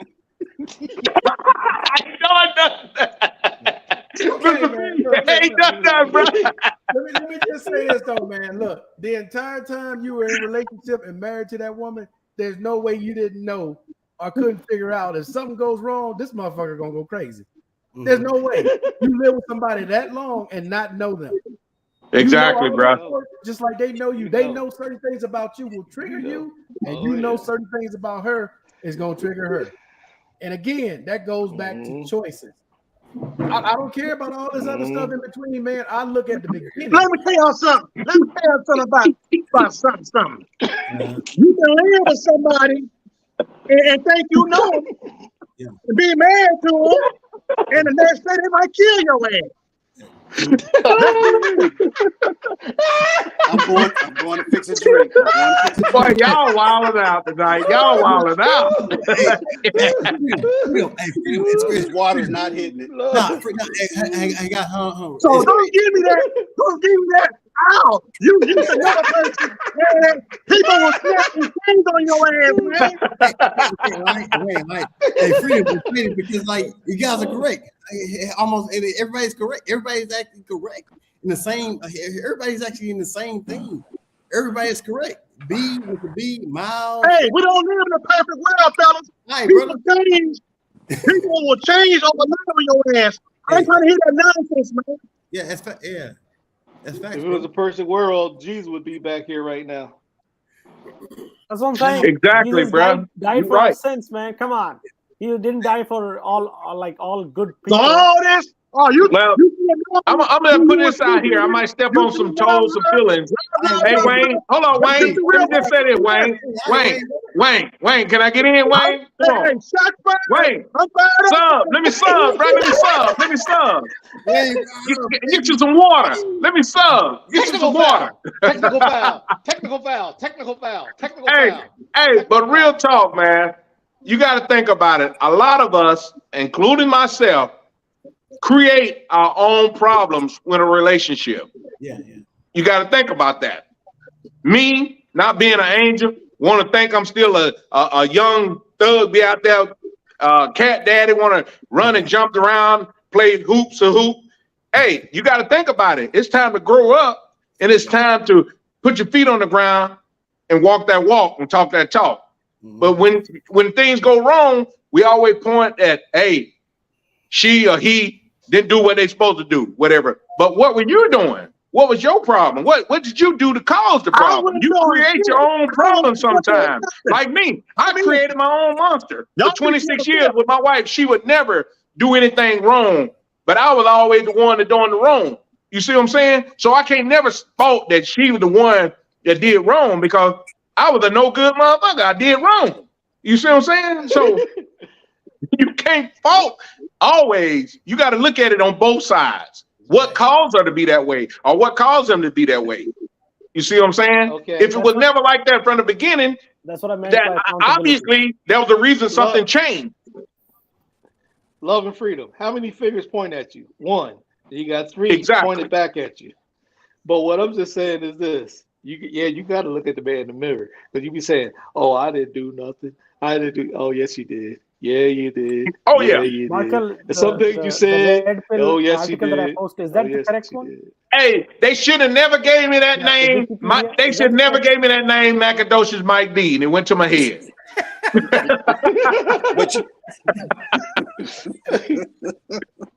But you're admitting it. Hey, you're being accountable now, brother. It's never, brother. I'm being honest. I'm being 100, bro. And I'm being 100. So they still called you Bubblicious? That'd be better. Hey, Macadocious Mike D. Macadocious. So that is what you guys mean by red pill and blue pill, right? Hey. One thing about this, my man Warrior, I'm not involved in none of this. I don't do red pill, blue pill. I don't do none of it. No, I don't. I'm trying to understand. Is this some sort of medication or is this something else? Medication. Look, I'm gonna tell you this way, Warrior. I'm with you. I don't know what they talk about red pill, blue pill. I was be sideways. Hold on. So hold on. I mean, so red pill. I mean, whatever it is. You know what I'm saying. I mean, it's simply as far as like a blue pill, red pill. It's simply a blue pill is guys who want to engage in modern women, and get married and and date and stuff. Oh, okay. And red pill. Yeah, hold on. And then red pill is guys who just want to date women for their own fun type shit. You know what I'm saying? Oh. That's all it is. Okay, gotcha. All right. And James Miles.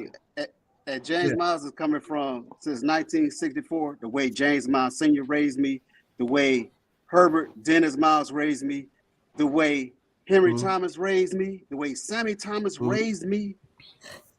I'm talking about old school, hard hands in the dirt, big hands like a boxer, worked in the fields. I was raised from them folks. I'm not gonna even say. I'm gonna mention my grandmother. Lucille Thomas, Lemma Miles, they was raised at home, 12 and 15 kids. I come from that lineage. I come from that bloodline. So I believe in a reflection.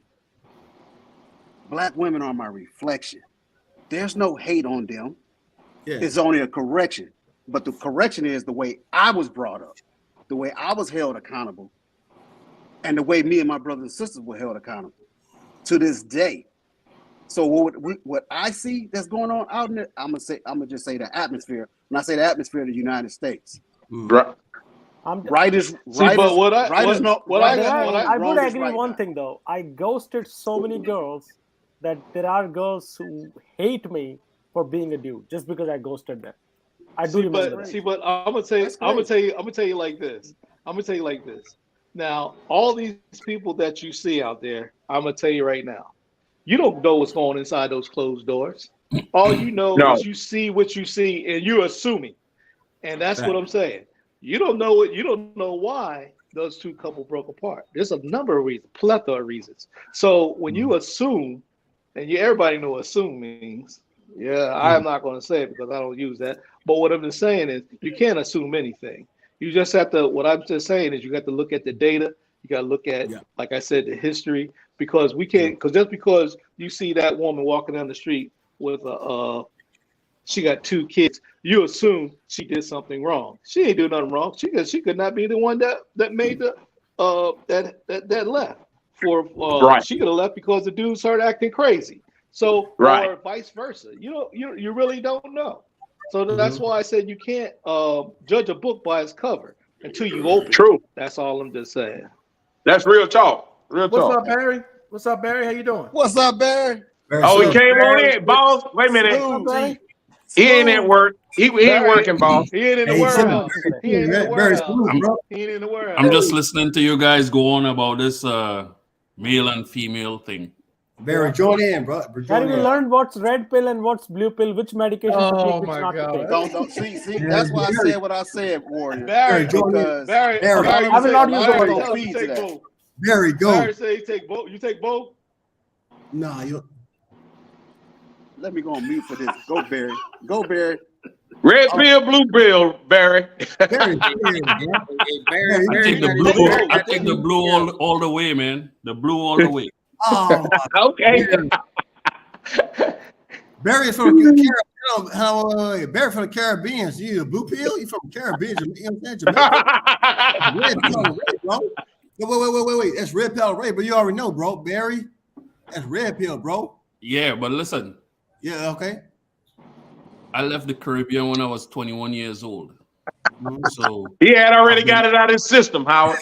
Yeah, it's out of my system. So I'm an American.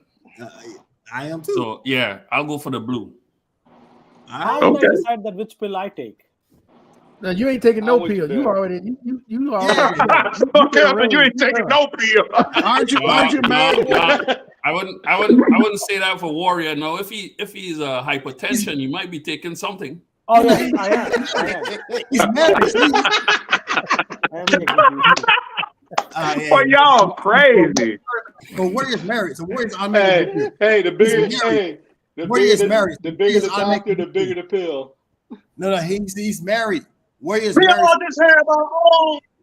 Warriors. That's not true, J Love. That's not true, J Love. Well, how we was raised in our time general.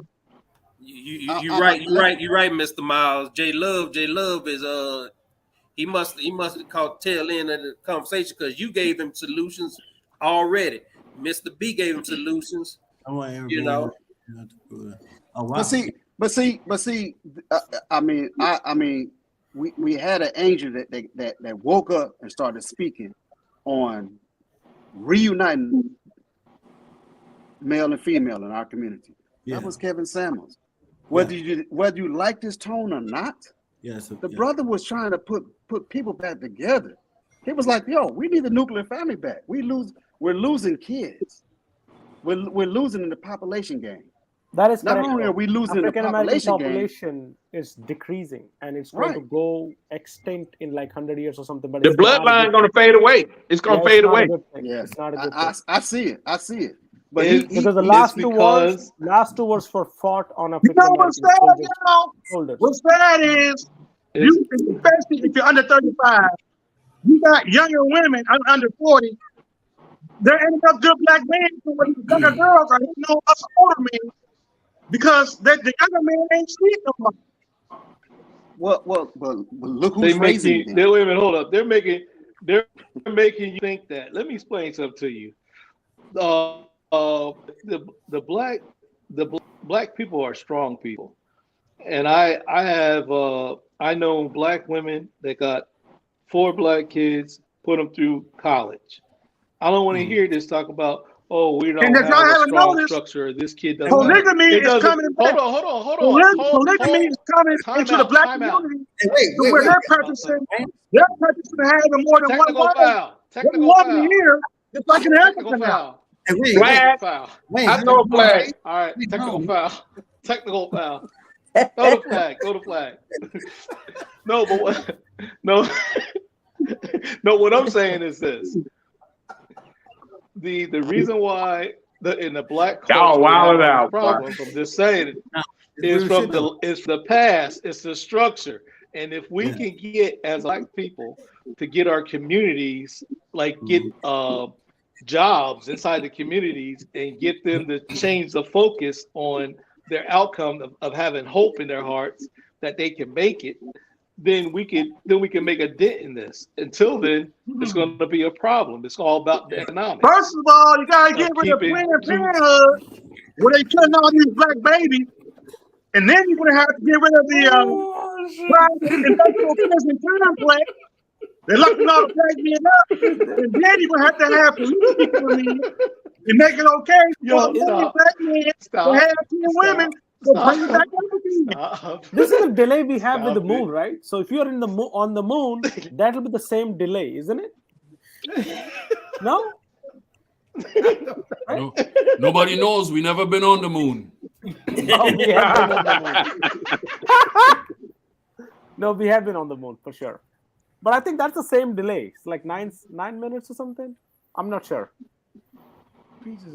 But I think the fact that that we're having this discussion, not just this panel, but on various panels, and like Mr. Miles said, Kevin Samuels, all being controversial, he was basically telling modern women, he was speaking directly to the modern woman. You know, he was seeing something that was separating us. And he was basically telling them, "Hey, rethink your standards and get that man in exactly, if you don't do that, it's gonna be tragic for you." So, but whenever you got the entire community speaking on the issue, That's where your resolutions start. So but like Willie D said it best. He said the one war that you can never win is a gender war. Yep, that's correct. And I And agree. we should not aspire to win this war. There should not be war like that. By the way, there should not be a war that goes and takes us in this situation where have a nice night, MT. Come back.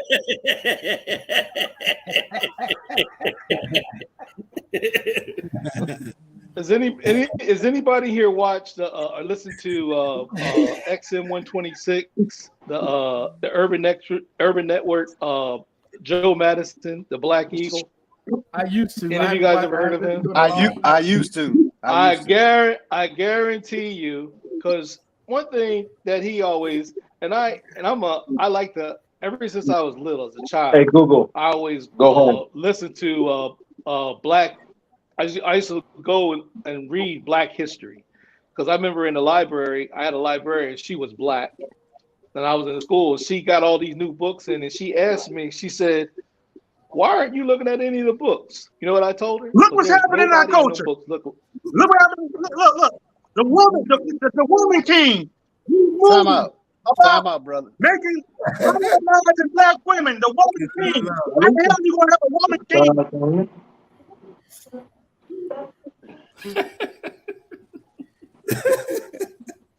Oh, man. Radio silence, radio silence, radio control, radio control, radio control. Radio control, radio control. Y'all off the chain tonight. All right, guys, I have to head Markel. Hey, fellas, I'm finna take off, man. I'm about to bounce. I know we about to get up. Can I get that? What's up? Y'all off the chain tonight. Hey, man, Level Markel, gonna come in here doing up? that stuff Can I tonight, get that? and then he gonna leave. Oh yeah. Mr. B, let me put it right here in the private chat. Hey, you guys, man, y'all stay blessed, man. Stay up. Stay out of trouble. Keep your head on the swivel at all times. All right, Edie. I mean, we'll see you later. Hey, I gotta go home formation. Yeah. All right. All right, y'all guys stay blessed, brother. All right, All right, Mike, I'll holler at you. All right. All right, for sure. All right, peace. Y'all have a good night. I got it right there in the private chat. What is that number? Okay.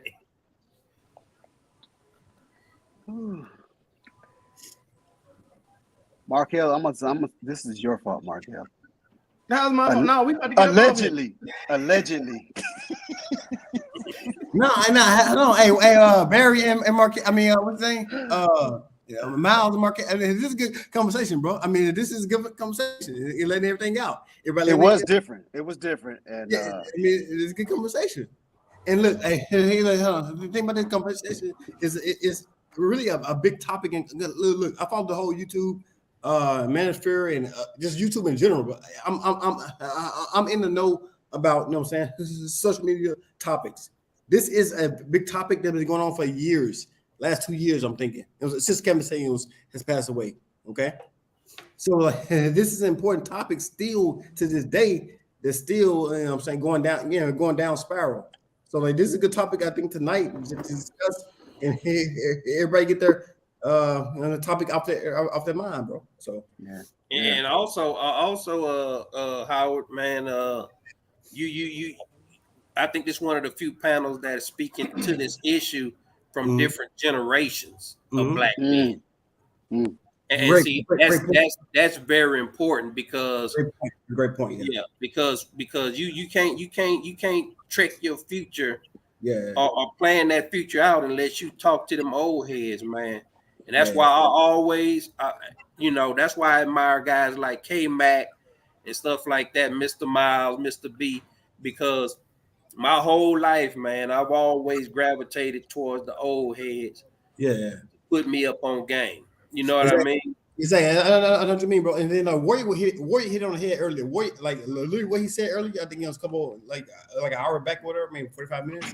What he said was literally exactly what I think. So I think me and Warrior said like pretty much same age, of course, same generation. Yeah. Look, exactly what you said, like you and Warrior is exactly what's happening, okay?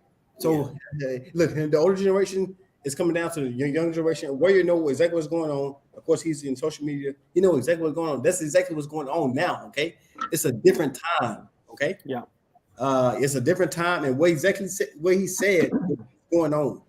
Yeah, but see, Warrior don't really count if he getting traditional. I mean, he getting arranged marriages and shit. Yeah, So, you're right. No, they ain't got to deal with right. that. If I would have been here, I would have been in a much worse situation. So I got basically a ticket out because I had an option. But think about it. I'm like, I represent 0.0001% of the population. That doesn't even matter. Yeah, so, that's true. Yeah, but because I back in the 90s, man, it was I served with a Cambodian guy, and we were just talking. He was like, "Yeah, man, I just found out I'm getting married." I was like, "Oh yeah, who's the girl?" Same thing with me. I got out of the army. I was like, "Yep, you have to talk to this girl." I was like, "Wait a minute, what? Who do I need to talk to?" Hey, guys, and last week, I said last week, though, I think I said this last week, sometime in last stream. I said arranged marriages. Most times I hear about is the best thing. That's because it's almost random, and two families of similar in proportions agreed to marry the male and female. Then what I said, most times that works out, because here in these days, these times, I know in the U.S., I'm American for sure. Okay, it's not working out. And even the U.S. Army, over 80% of the marriages in the divorce. It's a fact. Come to think of it, Howard, I don't know a single person in my working circle who is still married. Yeah, the Army Times is saying the same thing. This is a fact. The U.S. Army, okay, marriages in the U.S. Army, 80% in the divorce. This is a fact. So I mean, what it is. Let me get my pick, because he asked, you've been in Colombia long enough. What's your opinion on marriage and relationships? When I return to Colombia, I'm seeking relationship and marriage in the Afro-Colombian community is bad. Okay. So from my observation from being here, right, depends on the person, because America's influence is here. It's very strong here with social media, with a lot of stuff. When you're talking younger, I say under 35, good luck, because here they get all their news. They know every American song. They know every popular TikTok, YouTuber. They know it all. They know it all. So if you're going to marry here, I wouldn't marry under 35, because you're looking for tradition. You good luck, because unless she lives in the mountains or lives in a small town way out somewhere, if you're talking about inside the city, good luck. Good luck with that. Good luck. That is so true, Markel. Like the westernization, the information is so easy that my wife knew more about America and all the celebrities and everything. Then I was like, I thought that person is dead. I every time I used to talk, I used to respond that. And she's, no, this person is not dead. That's how they are so up to date with this. So, but I think J Love, I think you'll do well. If like Markel said, if you find the right girl, man, I think you'll do well. I'll probably be in that same situation, hell, in a couple of years. You know what I mean? So. Yeah, and the younger they are, the more social media they know. They own it. Well, young girls are fun to play with, but man, come on, you get older. Like I say, I'll be 53 next week. Oh, I'm not messing with no damn 22, 23-year-olds, man. It's a pain in the ass. They be blowing up my phone. It's like y'all don't even know cell phone etiquette. You can if you call me and I don't answer, that means I'm busy. Damn it. That don't mean no here. That just means I got to try harder. Yeah. Wow. It's different, bro. It's different. I tell them, don't blow my phone up. Don't blow my phone up. You blow my phone up, I will block your ass. Bro, you don't understand. Here, if you get on Facebook, right? If you just get on Facebook, not that you said anything, posted, they see you on Facebook. Your status says you're online. Nothing but messages the entire time. You answer none, right? I can show you probably 100 messages I've never responded to, and they've never stopped sending messages. Hola, wow. ¿Cómo estás? Hola, ¿cómo estás? Hola. You like, come on, man. I go crazy. Well, you might as well get ready to go crazy here, because you give them their number. You're gonna have to block them. I had to block them, blank slate. I don't know about you. I look here. Yeah. It's few of them, and I've even had situations where I'm in there chilling. Girl done got on my phone and friended me on Facebook. And I'm like, look here. No, you can't friend me. There's only a certain. It's the reason my number is very low on Facebook. There's only a certain amount of people I'm friending on Facebook, and that's for communication purposes only. I don't want to see your homie booty pics and all that. You guys on Facebook. I got folk with grandchildren on this damn app. Damn. Oh yeah, you gotta be, dude. Nowadays, the social media etiquettes have to be really taken seriously. You can't post something and assume that nobody will notice it. It will follow you all your life. Yeah, it's gonna go everywhere. But last thing I'll say, gentlemen, this is a little embarrassing, not for me, but for the vets. I went to an appointment this week, and me and the driver were across the street from where I need to go to the HCA. Blank slate know what I'm talking about. They got this new little restaurant they opened up recently right next to that little convenience store, the little liquor store that's there. Guy comes up. He said, "Hey, you American?" I said, "Yeah, I'm American." He said, "Man, I hate to bother you. Can I borrow 50 mil peso till next week till we get paid? I don't have no money." I said, "How you don't have no money? What's your rating?" "I'm 90%. You 90% and you broke." Hell no.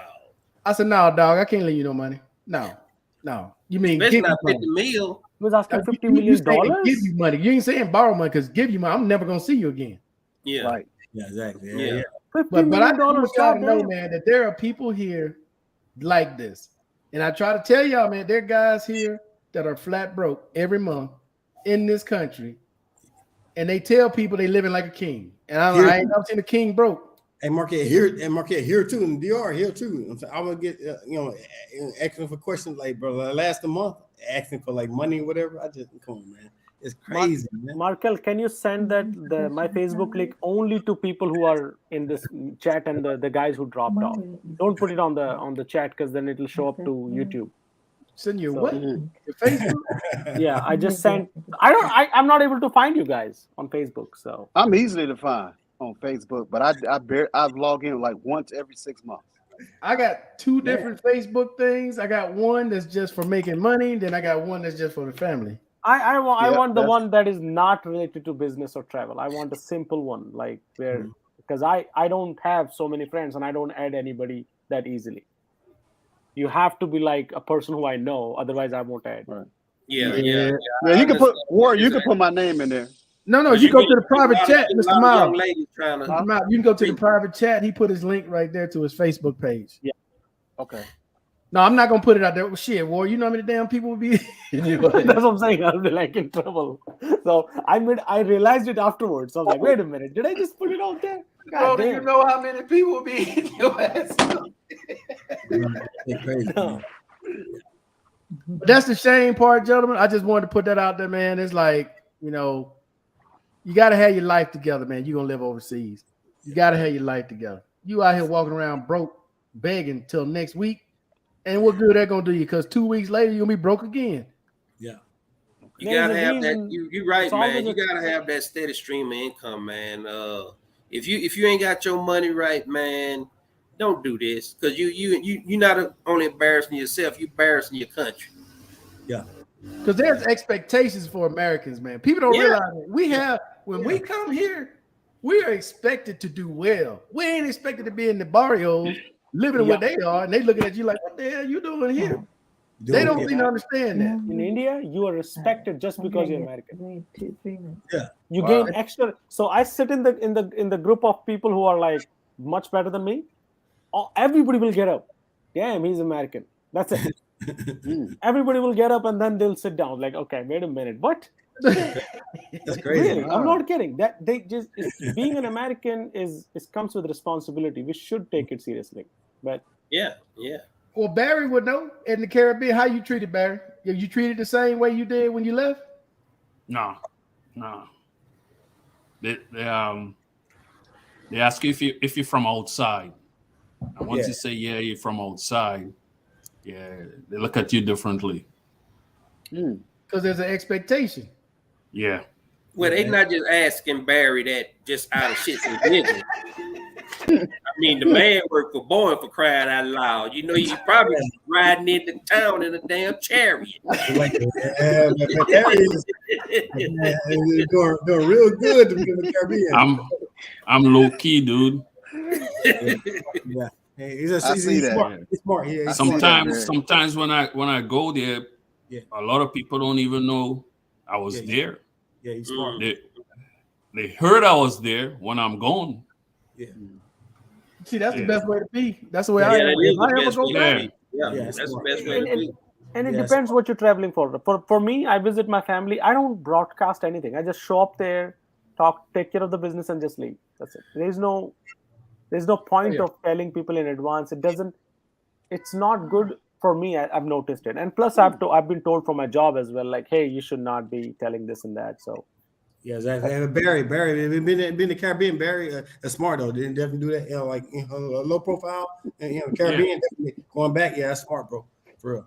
Mike, 5,000 pesos here, give you $1. You want to borrow $1?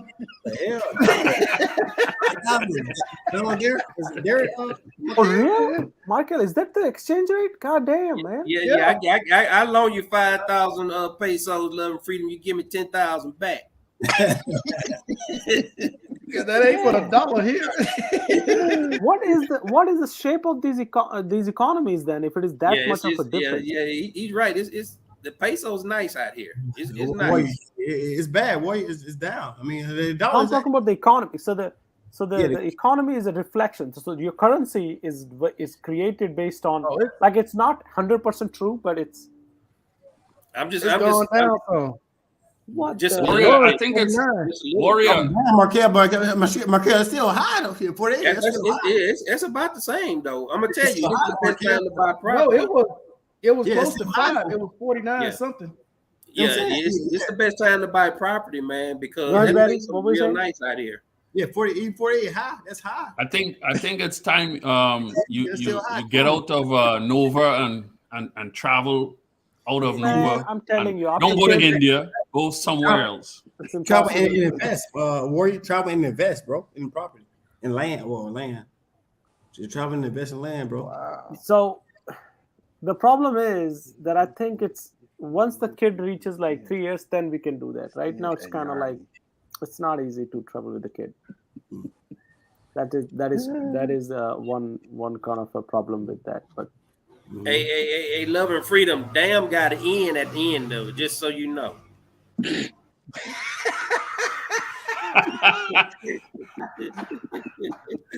All right, guys. I'm going to apply for work rehab, and I'm going to send you guys the status of it, and that's it. All right, I'm leaving now.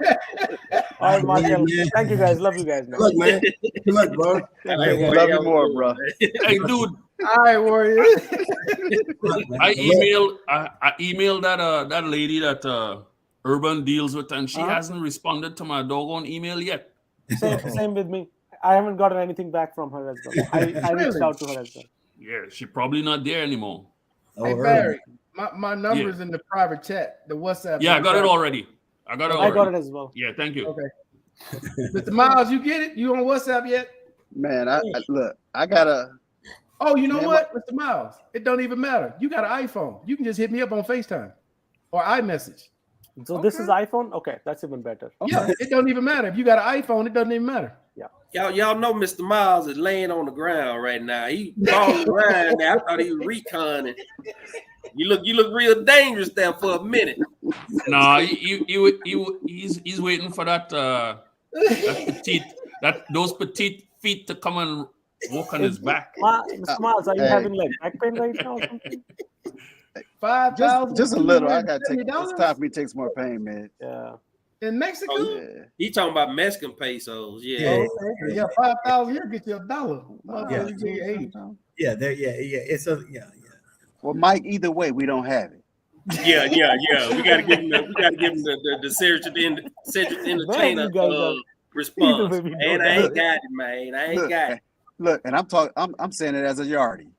I don't have it.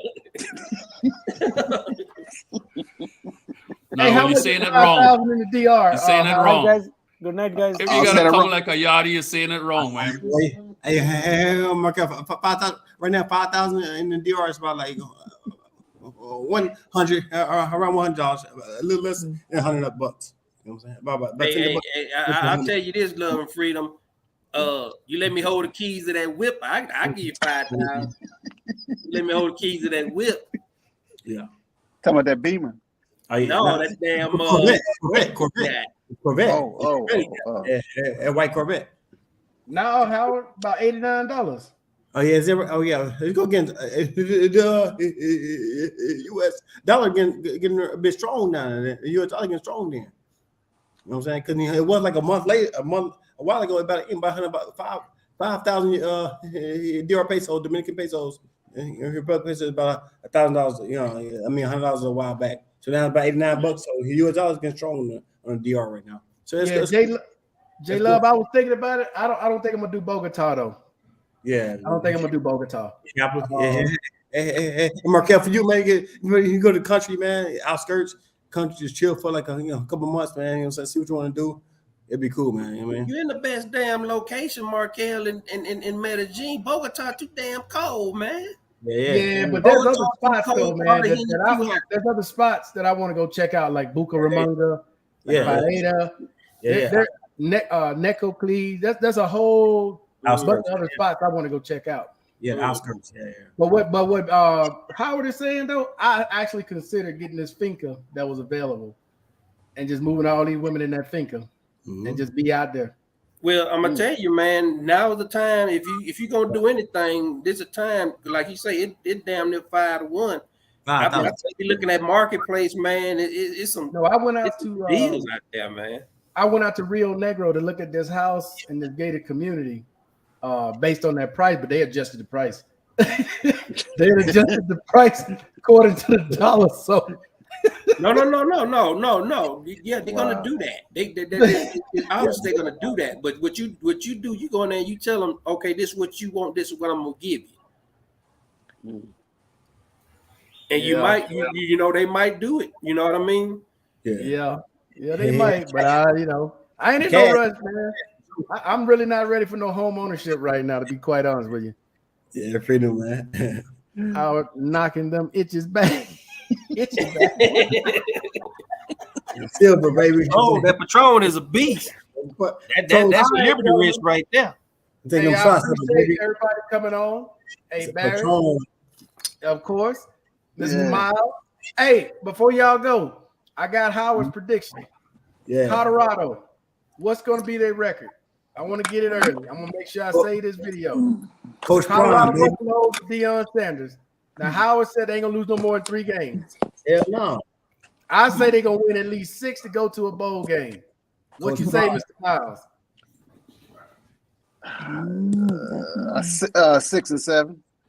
Oh, so you don't want the same line with me. What you think, Barry? No, I'm out of this one. I wasn't following it. Throw a number out there, Barry. Come on, brother. Come on, man. It's Deion Sanders. I know you know he went to Buffalo. I mean, Barry, to Colorado. Barry, say 10. Barry, say 10 and 3. Say 10. Yeah, okay. 10 and 3. In his first year, Howard. This is all new players. 3 losing seasons, and you're gonna say 10 and 3. Okay. Yeah, prior different coach 3 season. Deion is a different animal. Deion the best DB of all time in the NFL. You understand that, Miles? A finca. A finca is basically like a farmhouse. It's basically a farmhouse, but it's like having a huge house outside on the outskirts of the city. Usually 5 to 10 bedrooms. It's with a nice. pool and garage and all that stuff out there. Yeah, it's nice though. Finca is it's nice. You know what I'm saying? Hey, Barry, like a finca. For like Deion, Brian, bro. Come on, man. Hey, Mark, you know what I'm saying? Like for recruiting, like Deion, son. Well, he got a couple sons. Deion's son that doesn't play is actually his son a channel. That's you know what I'm saying? Recruiting. Mikael's gone. I think Mikael's gone from a live stream, but whatever. So he got knocked out. Yeah, I kicked out my own podcast twice tonight. Yeah, I'm gonna say, hey, Coach, you gotta pay that bill, bro. No. It's included in the rent. Hey, Marquel, I'm telling you, Dion with his entourage, with his sons recruiting on the two new recruits, four-star and five-star recruits, including the guys who's coming from Jackson State to Colorado. I'm telling you, Dion coach his. Bro, they ain't never played together though, man. You got a whole new squad in a whole new city. That's true. With the Pac-12, you got USC, you got UCLA, Oregon State. Bro, I say the 6 wins. The original U. Yes.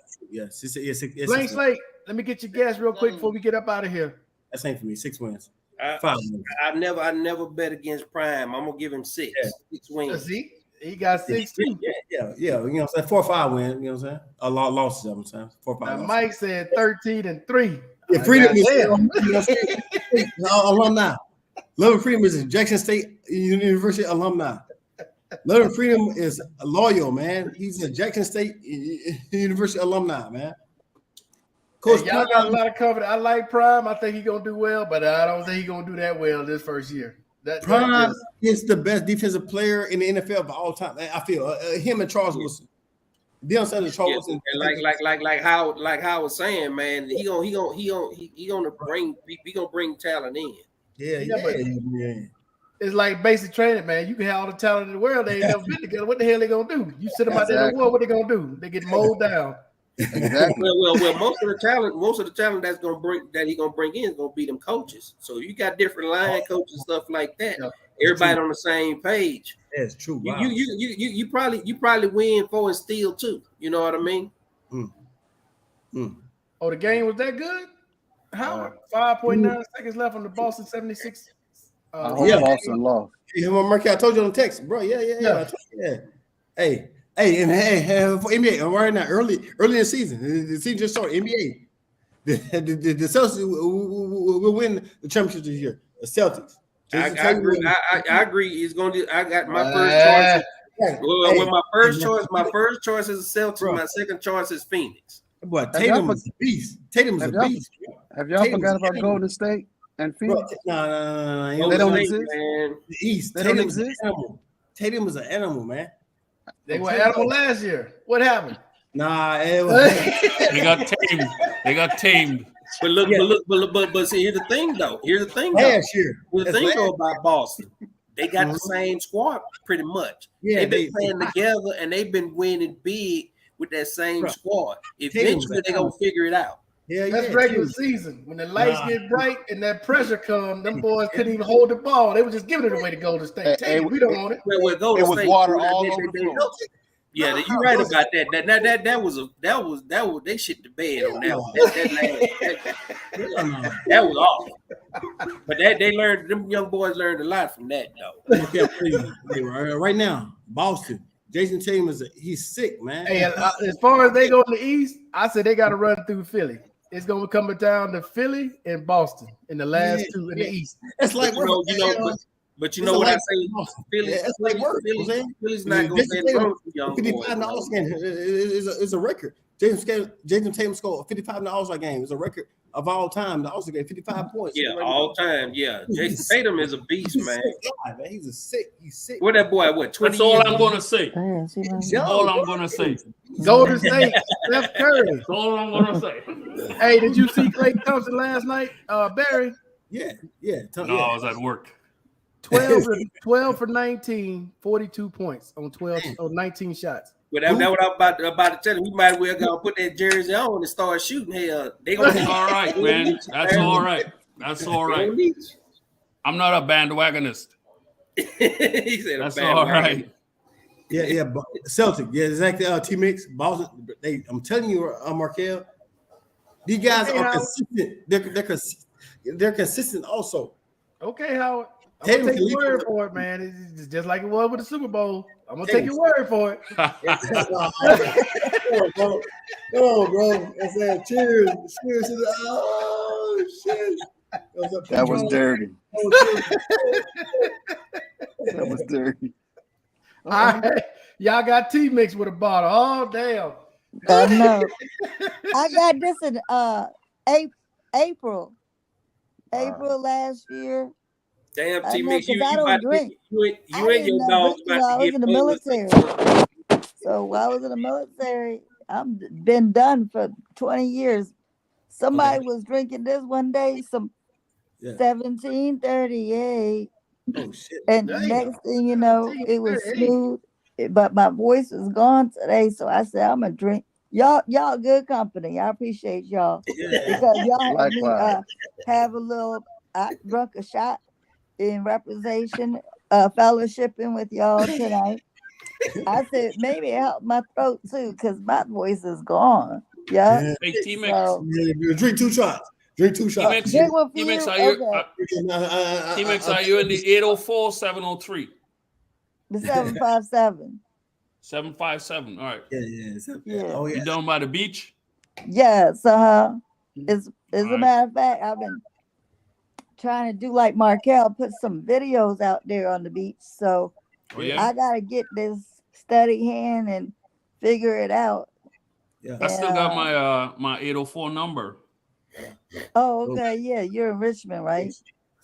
Yeah. Yeah, Mechanicsville. Oh, okay. Yeah. That's I'll why be I'm out there still here. next weekend. You say what? I'll be out there next weekend. My daughter's birthday is coming up. Oh, okay. Yeah, we got plenty of water. I live on the peninsula. Okay. You said Barry, sound like me and your daughter probably born around the same time frame, huh? Yeah, she's my daughter is 3'6" and my son is 6'3". Mm-hmm. Oh, 3-6? March the 6th? March. Yeah, and my son is June the 3rd. Yeah. Oh, okay. Yeah, I'm you March. didn't I'm March learn the the first 3rd. time she told she pregnant. You do it again. Oh shit! Oh Barry. You know what I'm saying?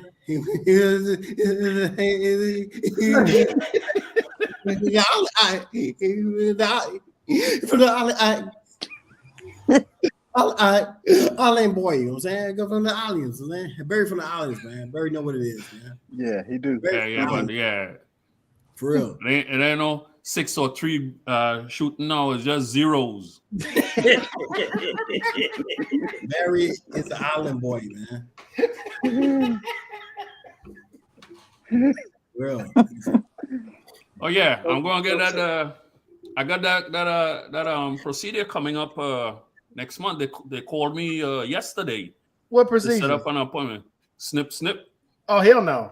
I'm going out with mine. No, I ain't snipping nothing. Nah, Barry. No, Barry. I ain't going out. I'm going out with mine. The way I came in is the way I want to go out. No third. As Mike said, you pull out game week. I ain't even trying. I ain't even trying. Bro, no. Now what you saying now is sacrilegious. Literally sacrilegious. No. Hey Barry, I wish I was brave like you, man. I know I need to get it done because I know I'm gonna end up fucking up here in the near future. Yeah, you know. And I'm too old to be changing diapers. I don't have a wife anymore, so hey. No, Barry, don't it discouraged me, bro. I'm saying, dude. No, you still too young. Slate is 53. I'm 52. I'm pushing on 52. Okay. What the hell? I'm gonna go have babies running around? Where you crazy, man? Let them run around. Let them run around in here, and then Yeah, there's nothing wrong with that. Yeah, all my babies running around in tissue and condoms. That's it. Barry, they give you a lot of energy, man. They're gonna wake your ass up. You ain't gonna have time to be old. When you get children, when you get kids, you're not gonna have time to be old. You can't think old. Right. Well, you know what? Let me grow old. Let me grow old regularly. The regular. Damn.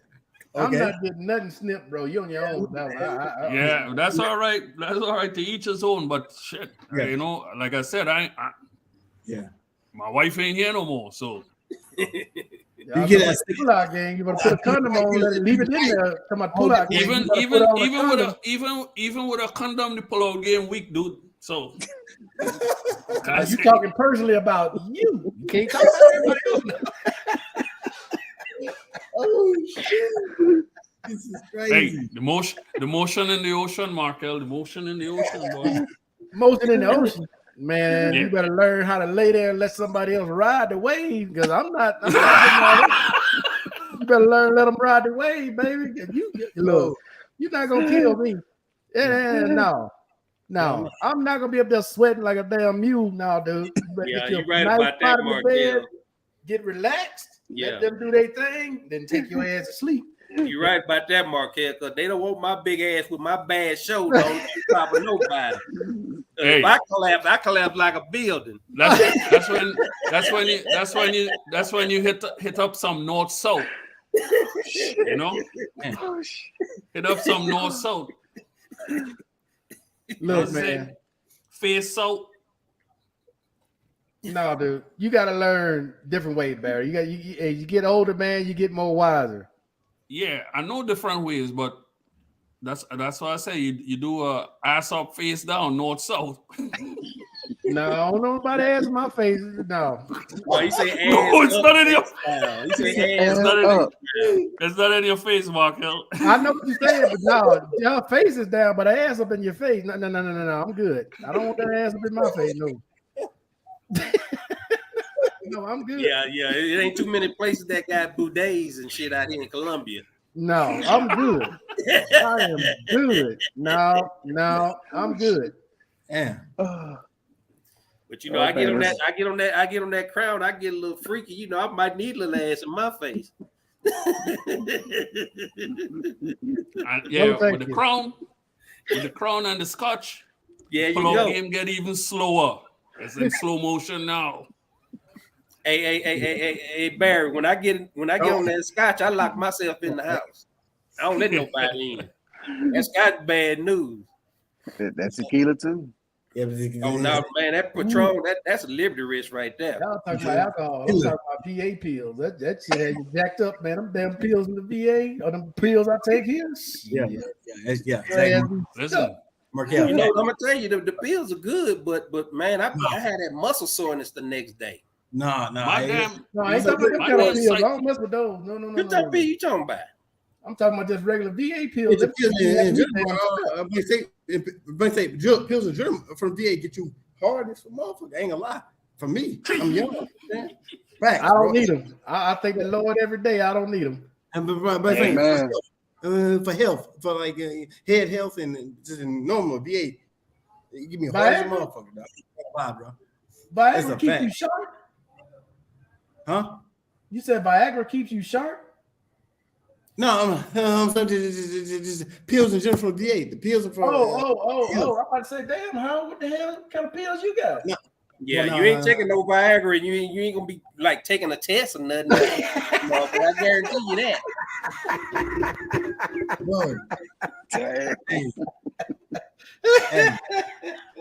That shit make my eyesight blue, man. I go in the refrigerator. That refrigerator light be blue to the motherfucker.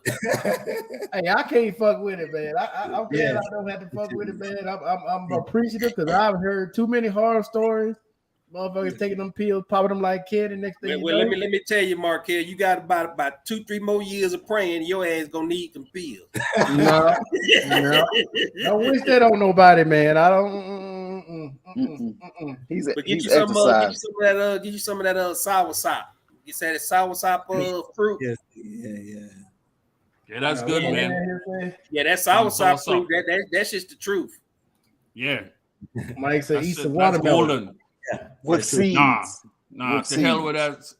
See, I was told pineapples. I eat a lot of pineapples. I eat the watermelon. Yeah. And what was the other one? Well, the watermelon's gonna dilate your arteries. So that's good. But if you want to get straight to the point, get that soursop. Yes, soursop. Yeah. What the hell is that? Squeeze that sauce up and drink that juice.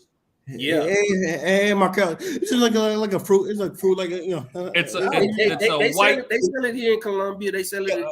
It's green and the inside is white and fleshy. Yeah, you can eat it just like that. It's a fruit. Yeah. So you can eat it like an apple. Yeah. It's good, bro. But it's softer than an apple. When it's nice and ripe, It's it's good. It has some black seeds. You spit all the seeds, and you can squeeze it and make soursop juice. Add milk, whatever you want to it. But see, here in Colombia, they just sell the pulp. If you go in there, it look like little ice cream, like little popsicles in a pack, and you buy them here in Colombia. You buy them in a little popsicle pack, and then you just break them up, put them in your smoothie in the morning. Man, you good to go. Try that. So why the hell y'all need Viagra? Then y'all talking about all this stuff. Well, that's why I use it, because that Viagra, like I said, to give me muscle soreness and turn my damn eyesight blue. Damn. No, dude, you go through all them kind of changes. Fuck them pills. Yeah, that Viagra is tough, man. It's tough on your body. Dang, Howard. Ooh-wee. Hey, Markel, did Mike send you that short video I sent him yesterday with this guy walked up in some place and started shooting everybody? No. I mean, there's a comment though. That's coming in the U.S. That's coming almost every day in the U.S. I mean, that's coming, bro. Yeah, that's true. That's true. Yeah, come on, almost every day in the U.S. It's like a mass shooting in America, man. Come on, bro. That's an everyday thing now, man. That shit's always happening, bro. Do Brazil. So yeah, Brazil going off, man. I got some friends that's been texting me stuff. It's been going off. How? Going off how? Like, I mean, party and stuff like that, man. Oh yeah, you talking about partying? Okay. I thought you might have been talking about like Chile, or was it Argentina? One of them fucking going crazy. God damn, Barry, what the hell is that? I don't know.